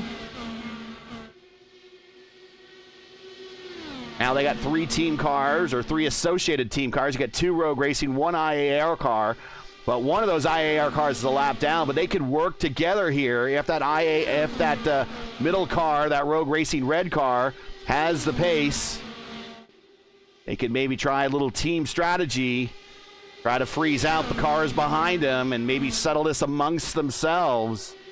In 3rd spot there on the racetrack, but 4th car in line is Craig Forsyth, then Edson Santos, then Eric Peterson, and then another Rogue Racing entry in Tony Estrada, but he has been joined by his teammate now, Ryan Campbell. So these two can work together through this lap traffic. They can maybe get up and be players in this before they run out of time. 34 to go.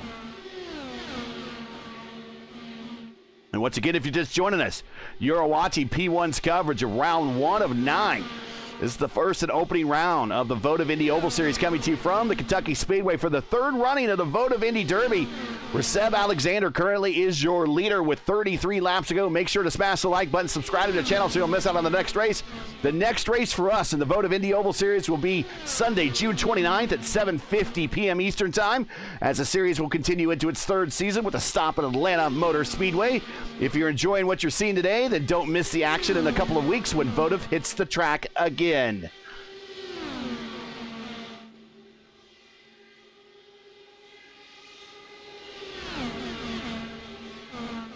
Clindy has caught Seb, and as a result, so has Craig. Cavaco still being a little bit of a buffer before they get back to Edson Santos.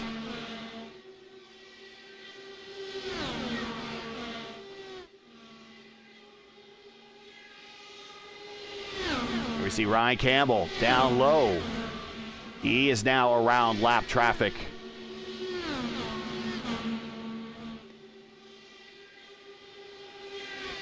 Josh Ward, the man on the move at the moment. He goes underneath the yellow line, going in the 1. Goes down low of Murph. Murph slams the door.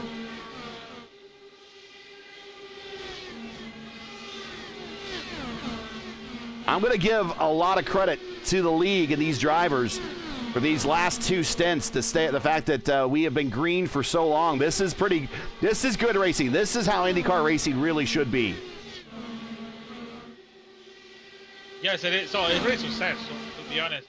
And it's coming to. Oh, okay. So 3 wide for the lead. Clindy, the defending series champion, down low. Normally, the first line or the IRL line is the defendant to defend the position, but in Kentucky is the second line to the 3rd. But if you want to win the race, you have to squeeze the guy to the first line, and Seb Alexander did a good job Clendy went back and Forsyth went. Well, look who's here. Oh, Cavaco into the wall. But here, look who's all of a sudden here. Ryan Campbell's here.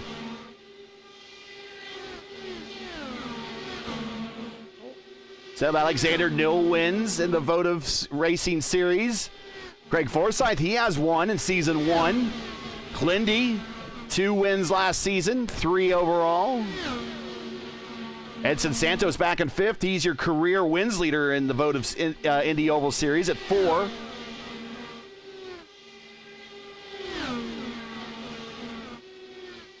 Watch Ryan Campbell. He has run this group down.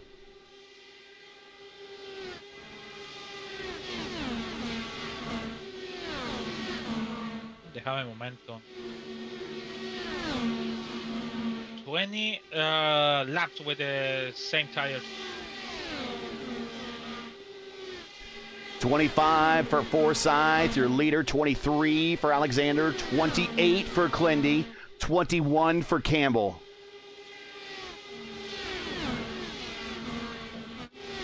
Antonio's struggling at the moment. He is now way back behind this group. He's 31 laps into this stint. Remember, he came on pit road a little bit early. He might have to save. There's a car on pit road. That is Cody Cavaco. I believe he's getting his car looked at for smacking the wall. Vitor getting... I thought Vitor was getting out of the way. Oh! And Ryan Campbell goes low. So, Vitor called the pitted in, but I think so nobody hear what he said. Also, he put in chat, it's pitted in, but yep, they call it again. So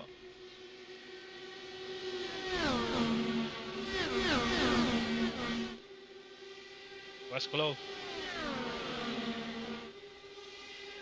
Next lap traffic for the leaders is Mark Averett and Stephen Lee in 26th and 27th. And the last 2 cars, I believe, on the lead lap. And here comes Ryan Campbell on the bottom. Wow. The man that was back in a second group, kind of leading it back in P7. No more than 20 laps or so ago, ran this group down and is now battling for the lead.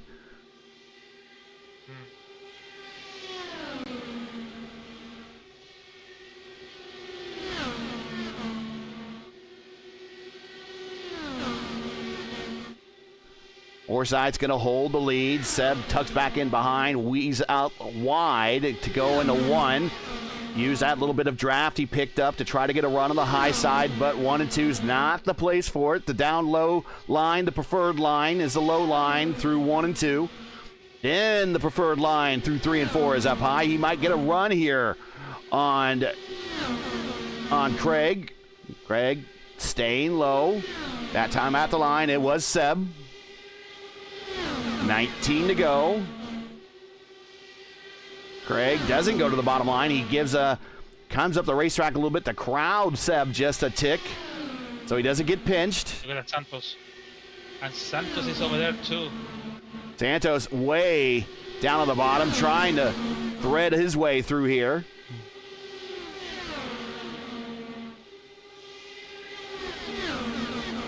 Also in the picture, Eric Peterson, Murphy, Stouffer, Ward, and Hobson. So the top 10 all together here with 18 laps to go.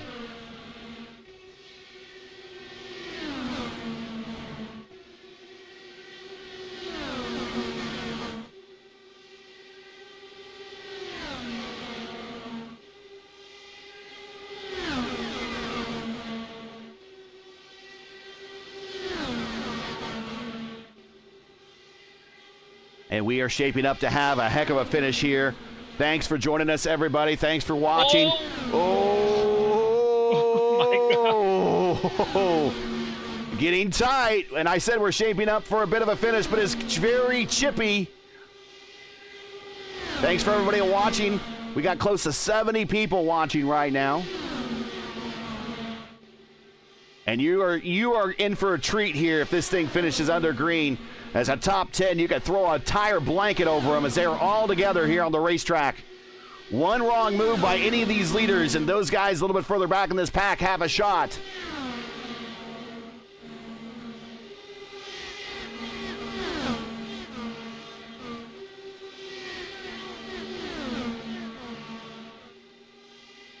Campbell, I think, have the car, but he need to find the way to stay close of Forsyth, maybe make it 3Y, or put away Alexander out. But he have the car, and he have the in-car adjustment pretty good, because they can going inside with the track. Oh, check this out, check this out. 3 wide in the 3. As Campbell tried to go in the middle because Craig decided he was going to defend down low.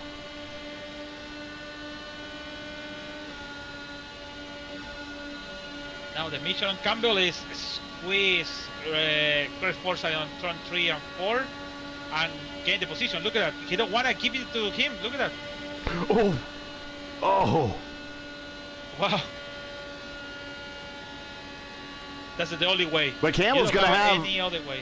Campbell, yeah, I thought Campbell might actually tuck him behind and get a run in the 1, but Craig is not coming off the bottom. Craig knows that if a car gets underneath him in the 1, the pass is over with.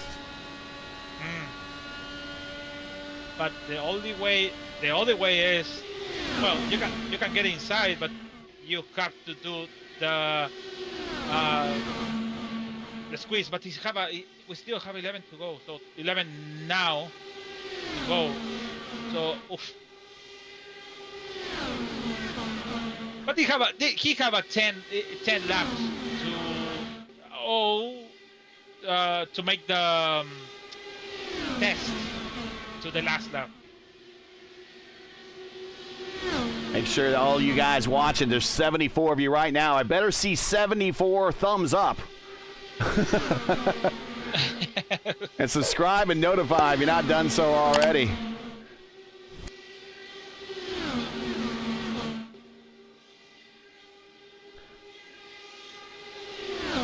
This type of racing, the way that these guys with a field this big and these conditions, this racing deserves a thumbs up, so definitely give these guys a thumbs up. They have earned it. We're wrecking behind and we're going to go caution. Oh, no, Murphy. It is Murphy, it is Santos, and it is Ward. Oh, Josh Ward. Netcoat. And, yeah. Wow. There we see Ward to the inside, and I probably need to get the camera on Ward. Ward to the inside on... Oh, and he hits Peterson. Peterson in the Ward.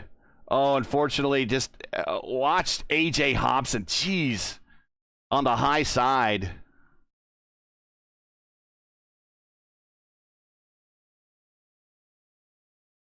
Let's go back and watch this from A.J. Hobson's point of view as he threads the needle. And he goes where no man dares to go, up near the wall to avoid all this stuff. But you see Ward into the side of Peterson. Poor Peterson. I mean, Peterson was having another race of his life here. Watch these guys come up the racetrack. AJ's just like, just don't. And he threads the needle up top. Whew. If you go on board on him, he decide to going low. Oh, but I think we got a problem on the racetrack. Craig Forsyth.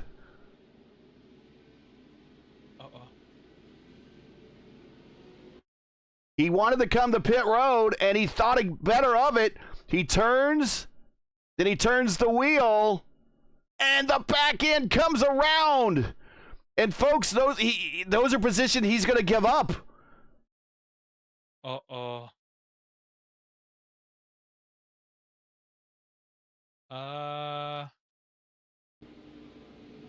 Let's watch. These are just really, and I don't know if he's kind of reacting to Ryan in front of him, but Here we come. And I didn't think anyone would pit anyways with 7 to go. I think track position you would want to stay out, and here we go. Alexander came in. No. And he sees that car coming. He just cannot go. He needs to wait for that car to go on by. Okay, so he gets his position back.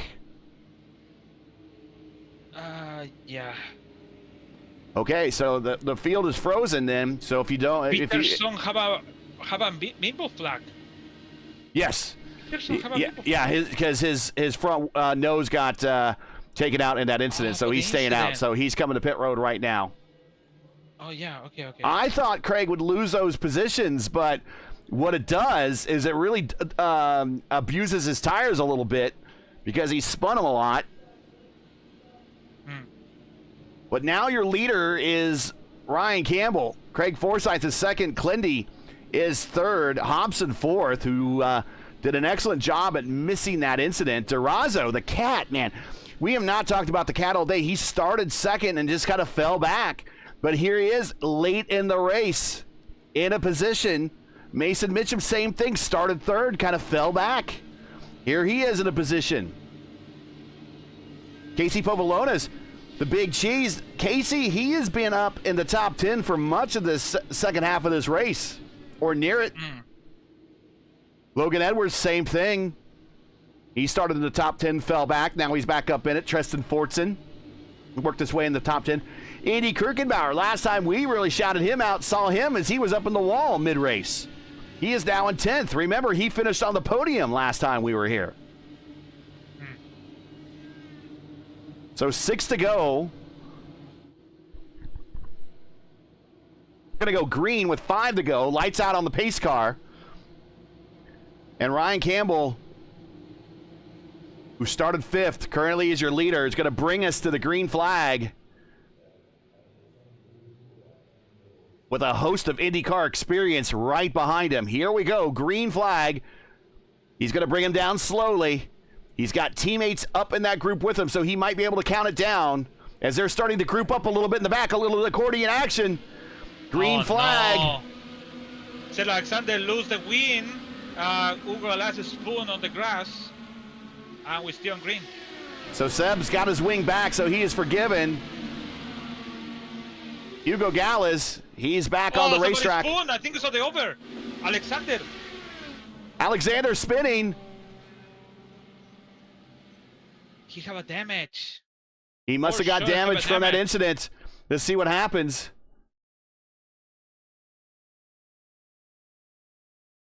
Oh, yeah, you see his line start to change. I think he caught it once and then lost it. And I don't know that this is going to be enough. We might get a sprint at the end. So, this is the thing. Race control can change it when to go. To have a sprint or... Yeah, but if it's... Or we can finish it like this. This would be a natural finish, in my opinion. You know, if race control wants to alter that, that's up to race control. I'm not advocate of people that want to watch this want to see green flag finishes. I want to see green flag finishes too, but I don't want to artificially. This is why I don't like green-white checkers, people. I don't want to artificially, bring on a green flag finish just because that's what people want to see.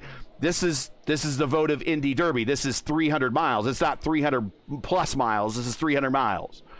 So, I don't know. I don't necessarily sign on for going. Now, Craig might be saying, Gary, you idiot, I want a green flag lap. And of course, I would be, if I was in this position, I'd be saying the same thing. But I want to see races, au natural. I don't need to see anything. I don't want any gimmicks. I don't want any artificial flavors or fillings in there. I just want these races to be, if God meant it to finish under green, it would have finished under green.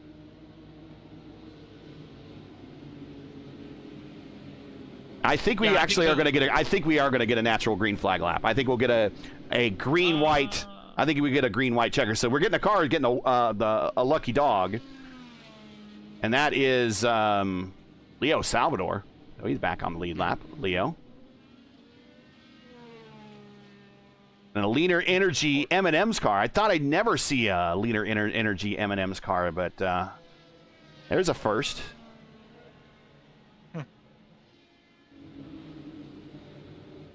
Let's see if the pace car pass and turn off. Well, the lights are on still. Lights are on still, so we're not. It's not going to leave. If they go off, then we're going to go green, white, then checker, which is, in my opinion, a natural finish. Let's see. Oh, it's happening in the area. So hey, when the pace car cross the line, and then remember, someone stopped on the racetrack, and then the caution got extended. So we have one more lap. So we are going to go green on the last lap. So we're going to go green, white, checker. That is how we're going to finish this for the Votive Indy Derby. Thanks, everybody, for joining us. You are in store for a big-time finish. Ryan Campbell, your leader. Craig Forsyth, second. Clindy, your defending series champion, is in third. A.J. Hobson, he's up 17 spots. And ironically, that's a car that's on Ryan Campbell's real-life team. Ryan Campbell works for Dale Coyne Racing, and the A.J. Hobson livery is one of the Dale Coyne entries in the 500 in that Miller High Life throwback to Danny Sullivan. It unfortunately didn't qualify. It would have been nice if it qualified, but it did not. And then back there is Daniel Durazo. Don't forget him. Mason Mitchum, Casey Pavlonis, Logan Edwards, Tristan Fortson, Indy Kirkenbauer. These guys are all going to send it. Everybody that's stopped is back in P14 and further on back, so they're going to have new tires. They're definitely going to try to send it. Lights are out on the pace car. It is coming in this time. I expect Campbell to bring us down for a slow restart just like he did last time. And maybe we see that there's an incident coming to the green flag, and then this will end under caution. So we'll see. There's strategy in this for him. People need to be patient behind him. They are starting to gather up. Here we go. This should be going now. He's going slow, going slow, going slow. Now he does. Restart. Nice restart to the bottom. He tries to break the draft. He is clear by 0.3 of a second going into one. White flag is out, and here comes Clindy to challenge for second. Can Clindy be the wingman? Clindy goes to the inside of Craig. He's going to use the draft of his teammate, who's the leader, Campbell. Oh, no! Oh, we're going to touch. Here comes A.J. Hobson down low. Ryan Campbell coming to the white checkered flag here. And Ryan Campbell gets the win. Forsyth second. Clindy comes home third. A.J. Hobson in fourth. Daniel Durazo in fifth.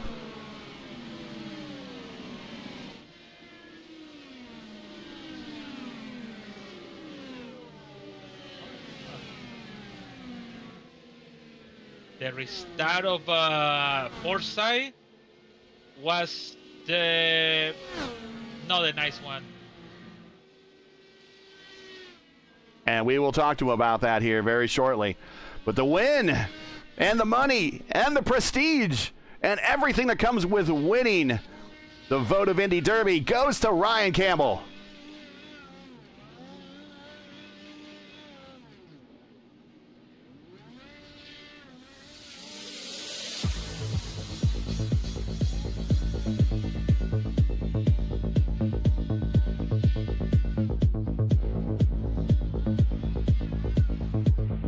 And there are your final results.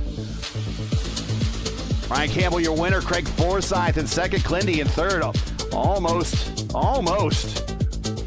a disaster for Clindy there on the last lap, and he holds on for third. A.J. Hobson, strong race for A.J. And he might be your Luis Gonzalez Nunez driver of the race, A.J. Up 17 spots. Started 21st, finishes 4th. The Cat in 5th, Mason Mitchum in 6th, Casey Pavlonis in 7th. Good run for him. Logan Edwards in 8th, Tristan Fortson 9th, and Indy Kirkenbauer in 10th. Eric Anderson very quietly, we did not really talk about him much at all, very quietly brings that STP entry up into 11th. Antonio Estrada 12th, up amongst the leaders all day. Jacob Wilson and his special horse and equestrian themed livery He is in 13th. Shane Coker, our host with the most, in 14th. Trey Shadid, our pole center, back in 15th. Stephen Lee, 16th. Jeff Heisong in 17th. Mark Averett in 18th. Jacob Collins, 19th. And Casey Pahutsky in 20th. Stouffer with a big race, but not a good finish to show for it in 21st. Turner Johnson, 22nd. Gallus, rough race for him in 23rd. Salvador, 24th. Eric Peterson, rough race for him in 25th. Then it was Vitor, Seb Alexander, Edson Santos, Mark Murphy, and Josh Ward. All those guys were in the running at one point or another during this race. That's your top 30 early days for those guys. Cavaco, Lovern, Quilla, Ross, and Ingrave, your top 35. And then your top 40 here. Plant, Dinsdale, Costner, Foster, Will Van Stearns, and 40th. Eggert, Marcamini, and Cruz rounds out the remainder of the 43-car field.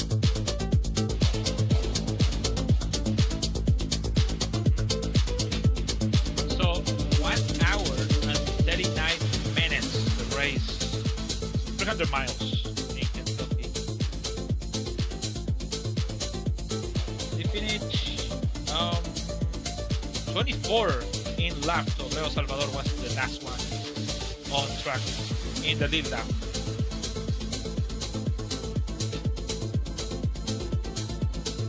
But I still think why Seb Alexander decided to come into the field. I think maybe he thought it's gonna be nice in the 10 to go, maybe 6 to go, 5 to go, to going fast, but from that position he did, oof. So that's the one maybe Brian Campbell why maybe won the race for that reason. Who knows? I don't know. Yeah, and we are going to get into the interview room here momentarily and talk with our podium, Clindy and Forsyth and Campbell.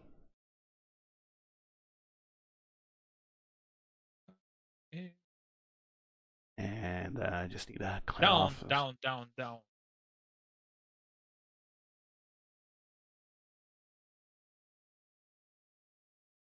And let's bring in our defending series champion who finished third tonight. Here he is. Kyle Clinworth finishes third. A good start to defending your championship here, but I know you really wanted the win, but you also played very good teammate there at the end and tried to guard the 6 of your teammate there, Ryan, to get the win, but almost catastrophe in turn 3. You're able to rescue it, and also as a result, kind of hang on to third spot there. Talk about the finish and talk about your race. It was a little tough going there. It took you a better part of half the race to get up in the top 5.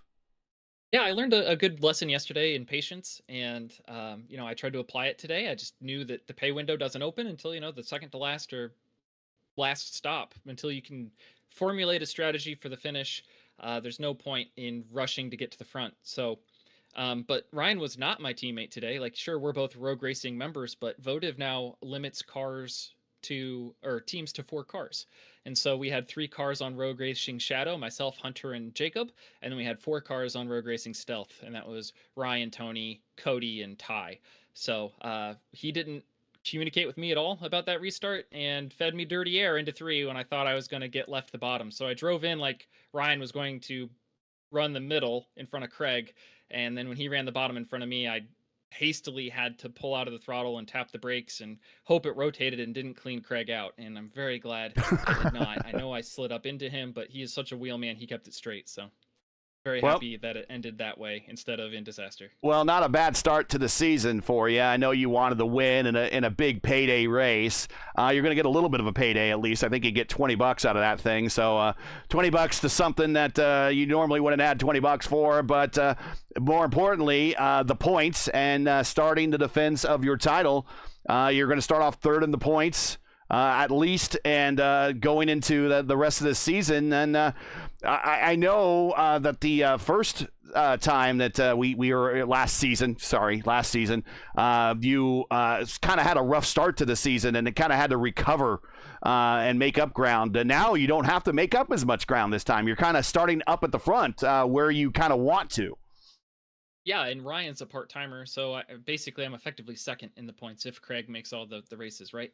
And I know this season's going to be pretty long, not in race count, but in time, just because we're splitting Sundays with Dark Horse. So shout outs to them on collaborating and growing both leagues. And Eric Anderson raced me really clean and really hard through the first 2/3 of that race. Really enjoyed that with him. But you know that there's a deserving second place driver and a winner up there you need to interview. So I just want to shout out this racing league and want to thank everybody for tuning in and participating in the YouTube chat. Shout out my mom, my friends and family, everyone back home in Illinois, and Sagerman Farms, and of course Techtopia Systems, the presenting partner of Tuesday Night Top Split, and Rogue Racing. So thank you very much, Gary. And I'm sorry I wasn't even the hard charger, but second in points, effectively a podium. Couldn't have asked for a better way to start off this season except for with a win. And I'll just have to wait till next season to win the Votive Indy Derby, because this is the coolest race that gets put on in this community, because there's nothing like knowing there are 39 other drivers ready to take your spot if you make one little slip up. So yeah, thanks for having us, and thanks for having us on, Gary. Congratulations. A lesson in patience today for Clindy. Our defending series champion comes home in third. Let's move him on down. Let's find. What's that? Did I move you? No, he moved by himself. Oh, okay. Let's see. Do we have Forsyth? Greg Forsyth? Give me. You want to bring him up? Let me. He's down at the very bottom there. Yeah, let me see. If I coin Y1, put it there. What is it?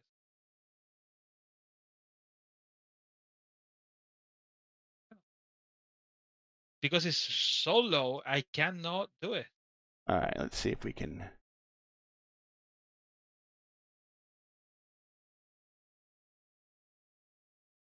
Wait, I know how. Wait. No, I cannot move it. Okay.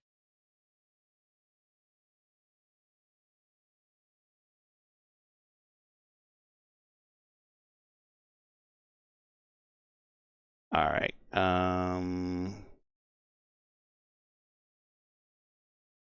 Yeah, I'm having the same problem because he's so low. I can't. Let me see. Can I move Craig to the waiting room? No. Can I move Craig to coach's corner? No.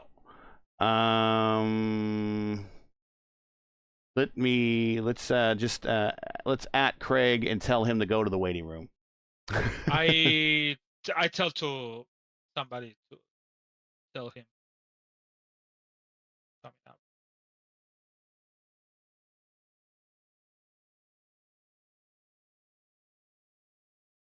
The live streaming.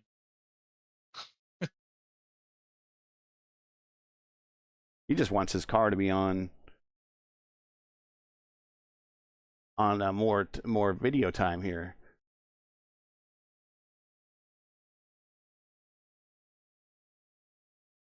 And I can't even get it. I can't even get into their channel to say, "Hey, man, move on up here." Okay, here, let's do this. Here. I can talk with Rick Campbell. Move to waiting room. Jeez. Oh my goodness. No, you cannot drag nobody from. All right, what we're gonna do is we will bring Craig up later.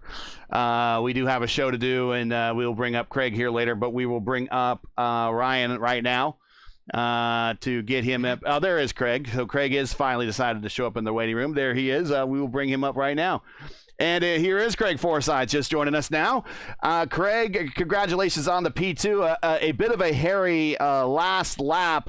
We'll talk about that here in a second. The first question, and this was kind of both on my mind and also on Lewis's mind, that restart. Not your best restart there coming to the green flag.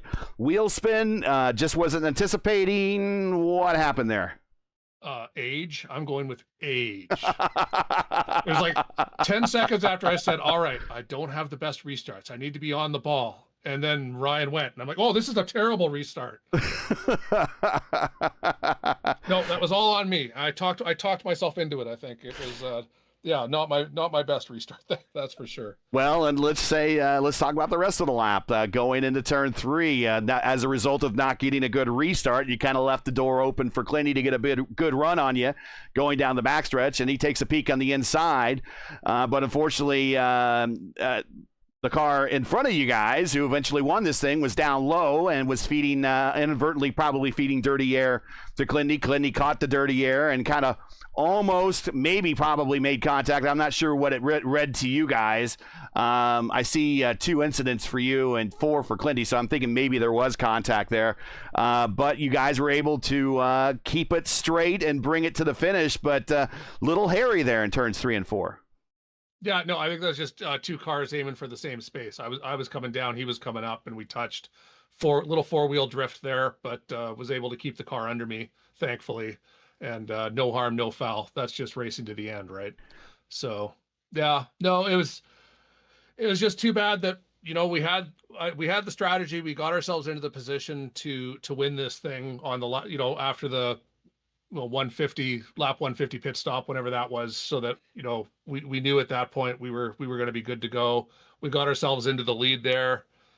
I was ready for it, but yeah, that caution that put Ryan, like, you know, a nose hair ahead of me when the caution came out on 191, which was unfortunate for me. But once he had that, there was just not enough time to try and make any overtakes or passes to get around him. It's really hard to pass a guy once you've settled into those last the last stint and the leader decides he's going to hold the bottom.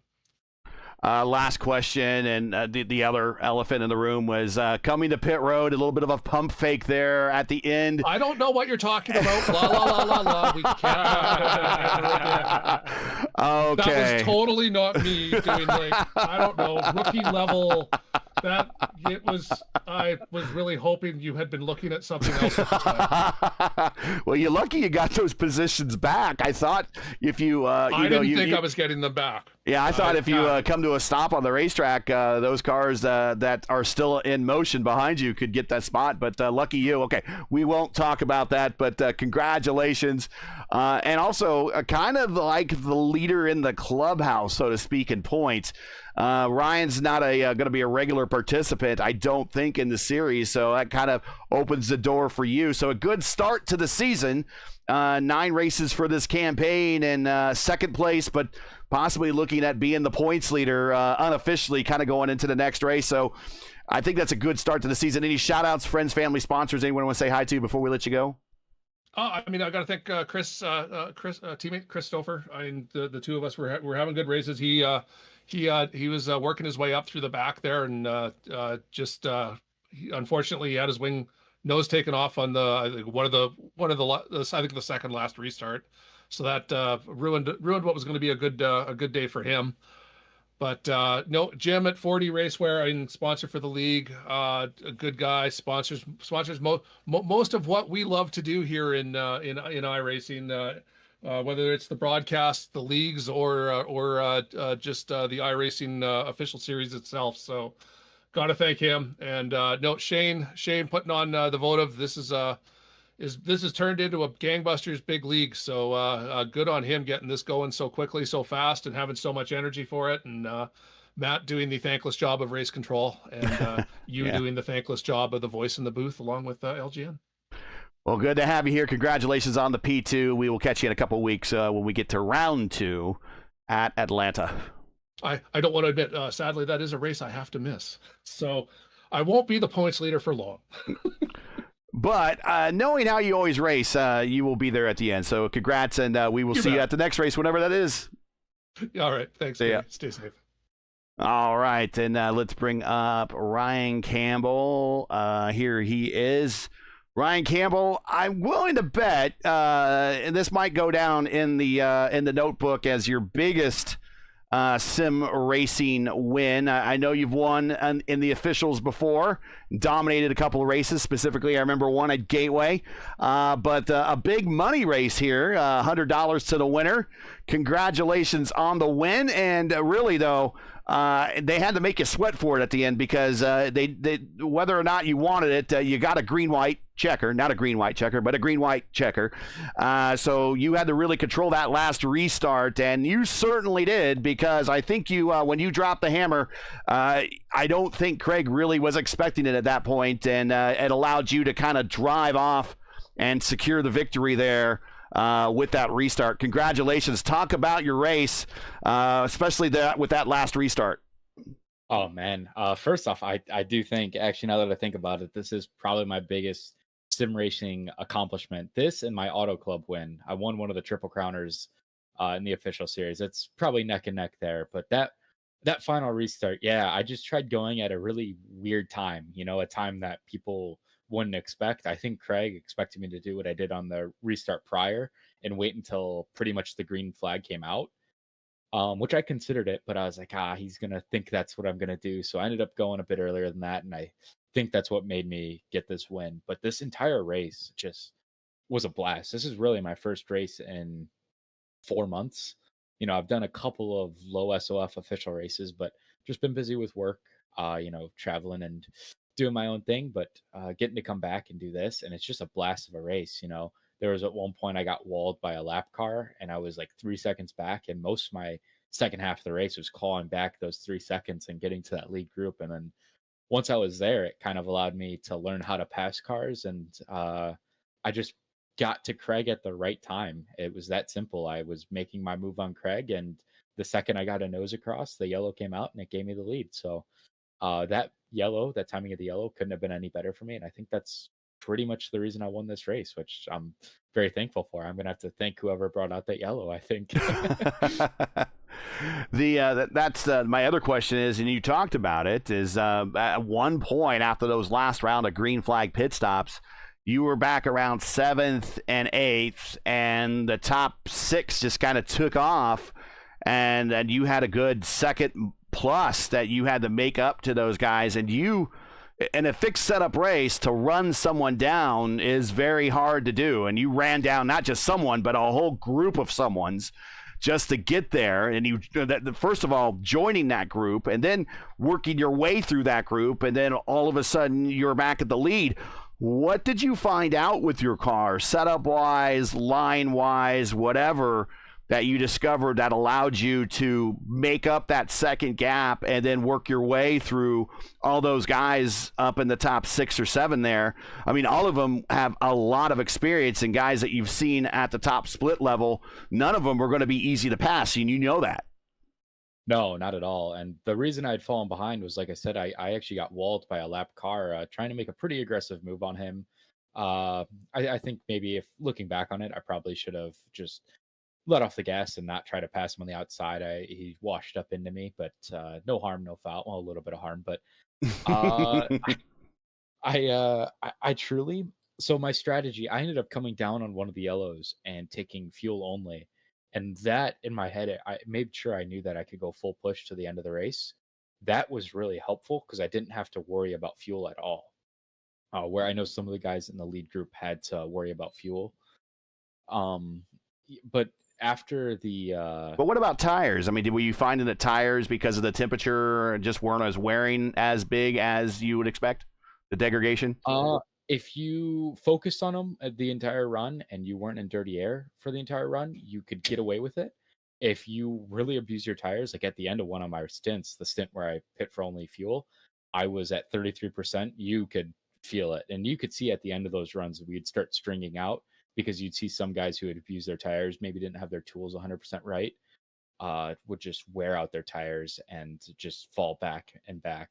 But losing those 3 seconds on the lead pack, I just knew I could push as much as I could. And in this sense, it is my proudest sim racing accomplishment, is I just went full throttle. I mean, just no 100% aggressiveness. And I've never been that type of a driver, and it just kept working. I kept getting passing guys, finding the clean air, and then eventually I found myself back into the top 3 where I knew I could be, because I'd been there all day. Even when I was fuel saving, I was up in the top 3, and I noticed some opportunities that Craig was giving me, and eventually I took one, and the timing of it was right. And actually, like, my proudest pass was against Mark Murphy. Man, he was had just a perfect line. And when I finally cleared him, like it just felt like everything opened up for me. And he had an amazing defensive driving along with everybody else. But there was some moves in there that I just look back on that I'm saving the replay and looking back on for a long time, because it was just pure aggressiveness and it kept working out for me. And I'm just so happy with that. Yeah, that's the thing we learned with Mark is give him an inch and he'll take a mile. So not surprising that he wasn't willing to give up that one pretty easily. Any shout outs, friends, family, sponsors, anyone who want to say hi to on this big momentous win, big money win too. Congratulations, shout outs. Everyone over at my team, man. I mean, just like all of them, they just helped me out so much. I haven't been on the service for a long time, so I feel like I've been doing a disservice to everyone on my team at Rogue Racing. So I'm kind of glad I could come in here and win one for the team. Everyone, of course, Clendy, by the way, the beautiful paint scheme. That was all Clendy. He made it for me. That beautiful paint scheme. I'm really happy I could get it up front for him today. We were working really hard to get it right before we came on. So huge thanks for Clendy for that. Ty, Jacob, Tony, Jesper. This team's really grown since I've last been here. A lot more added people, but I'm just really happy. Everyone at Rogue Racing, of course, and anyone in my family who's watching. That one's for you guys. Thank you for letting me do what I can do. Yeah, folks, he's only been running and working and running, doing real Indy 500s for a living. So he's got to do this fake stuff off to the side when he has time. So thanks for your time, man. I made some moves on the pit stops. Actually, made some stops. So I think that's because the 18 crew, who I think the inside rear on that the 18 crew in real life is pretty good at his job too. So I think that's well replicated in sim. Well, I hope you go back and watch the stream. There's a little something extra in it we put of you. So congratulations on the win. We know you're going to be maybe part-time this season, so we don't know if we'll see you at the next race or not because of the real gig. But best of luck at the real gig. Gateway coming up for you guys here in a week. So best of luck there, and best of luck for the rest of the season. And when we see you on the track next, whenever that might be, we look forward to it. Thank you. I can't wait. And we're hoping to do some pretty good things at Gateway. It's been a good place to us. It's my first place I've gotten a podium in real life racing with David Malukas in 23. So it's also where I got my first win on this service on a broadcast. So that's right. Gateway's I remember. been good to me in sim and in real life. So I'm really excited to go there, and hopefully I'll be on the podium in real life this weekend too. All right. We'll hope we'll see you there, man. Take care. All right. Thank you, guys. Have a great one. And so with that, Lewis, the third running of the Votive Indy Derby is in the books. 40-plus cars took the green flag. We had, looks like 30, let's see here. I'm trying to think here who didn't make. I think we had 31 take the checkered flag, but 43 took the green flag, 31 took the green checkered flag, and 24 finished on the lead lap. Not a bad race, and a pretty well-behaved field, all things considered, through everything we saw last year with the bad restarts and some of the bad racing. Today, very good. Everyone behaved themselves. This season, this third season, is looking at a lot of growth and a lot of improvement from some of these drivers. And they proved it today with a great finish here at Kentucky for the third running of the Votive Indy Derby. Yeah, it was a good behavior for everyone because, to be honest, 40 cars in 1.5 miles track is no, well. There's a lot of traffic there. There's a lot of traffic. Yeah. Well, it's different with NASCAR. It's different with NASCAR because in INDYCAR, you can't necessarily go up and bump that guy, right? I'm going over there. So NASCAR is super slow. Right. It's super slow. It's really slow. It's really like a time, patient, and things, and time. But INDYCAR is going really fast, 200 miles per hour, and more than that, 220 in draft, 230 or maybe 40 on draft. So the people are going really fast and put 40 cars around this track again. Almost 40 cars. Last time we did less than that. It's really kind of insane. When you hear that, it's like, we broadcasting 40 cars in 1.5 miles, and we only have a 5 5 yellow flags in 300 miles or 200 laps actually. So it's really big surprise, to be honest. It's getting more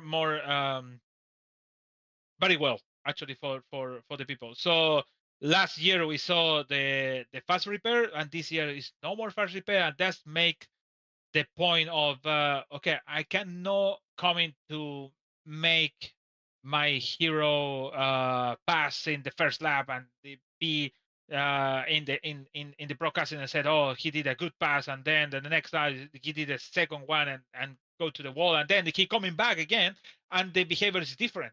So, but the behavior is from 0 to 200 in mind. So that's pretty good for everyone. So really congratulations for Votive for make this race, and for sure it's gonna be a much other races around and there. So the next one is in 2-3 weeks, maybe something like that. 29 on this month. It's gonna be Atlanta Legacy. So it's 2008 Atlanta.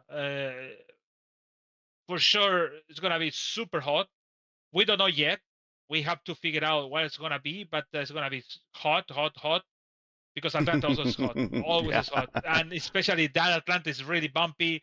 The exit on the turn 4 is really sly. But again, it's depend how they make the setup and how it's make the weather and how the weather is gonna be on that day.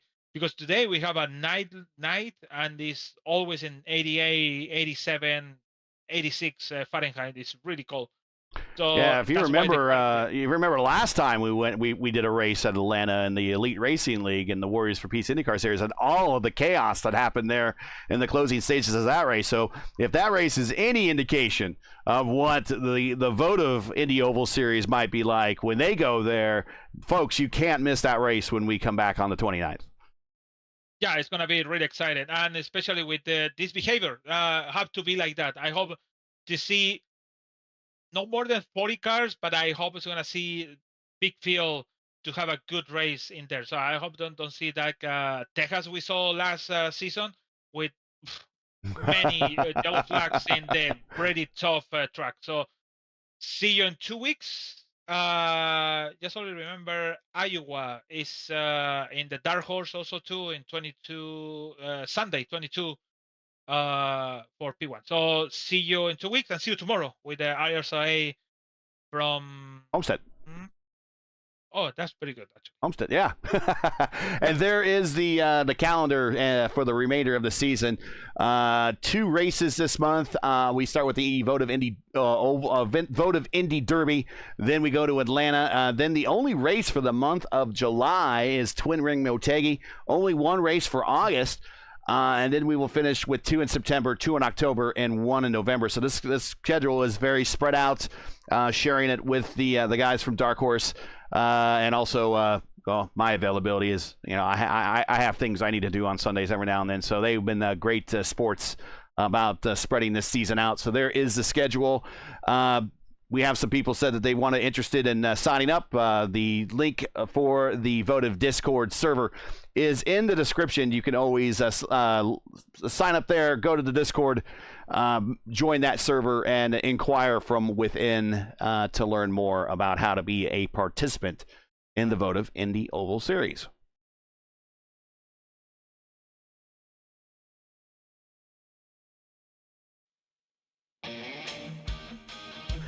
Get on out of here and give everyone back. They are Sunday nights. And let's see here. Let me double check here before we leave here.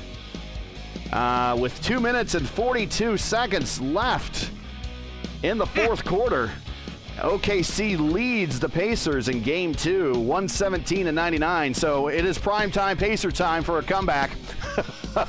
We're right in that range. We'll see. I don't think it's in them today. I'm lucky we got that one, but go Pacers. Make a game of it. We'll see. So that's it for tonight. Once again, your podium for the 3rd running of the Votive Indy Derby from Kentucky Speedway. Your winner, well, that's that guy right there, Ryan Campbell, with a big win, his biggest win of his sim racing career. Craig Forsyth, just another podium for him. Keep watching him all season long, and our defending series champion, Clindy, comes home in third.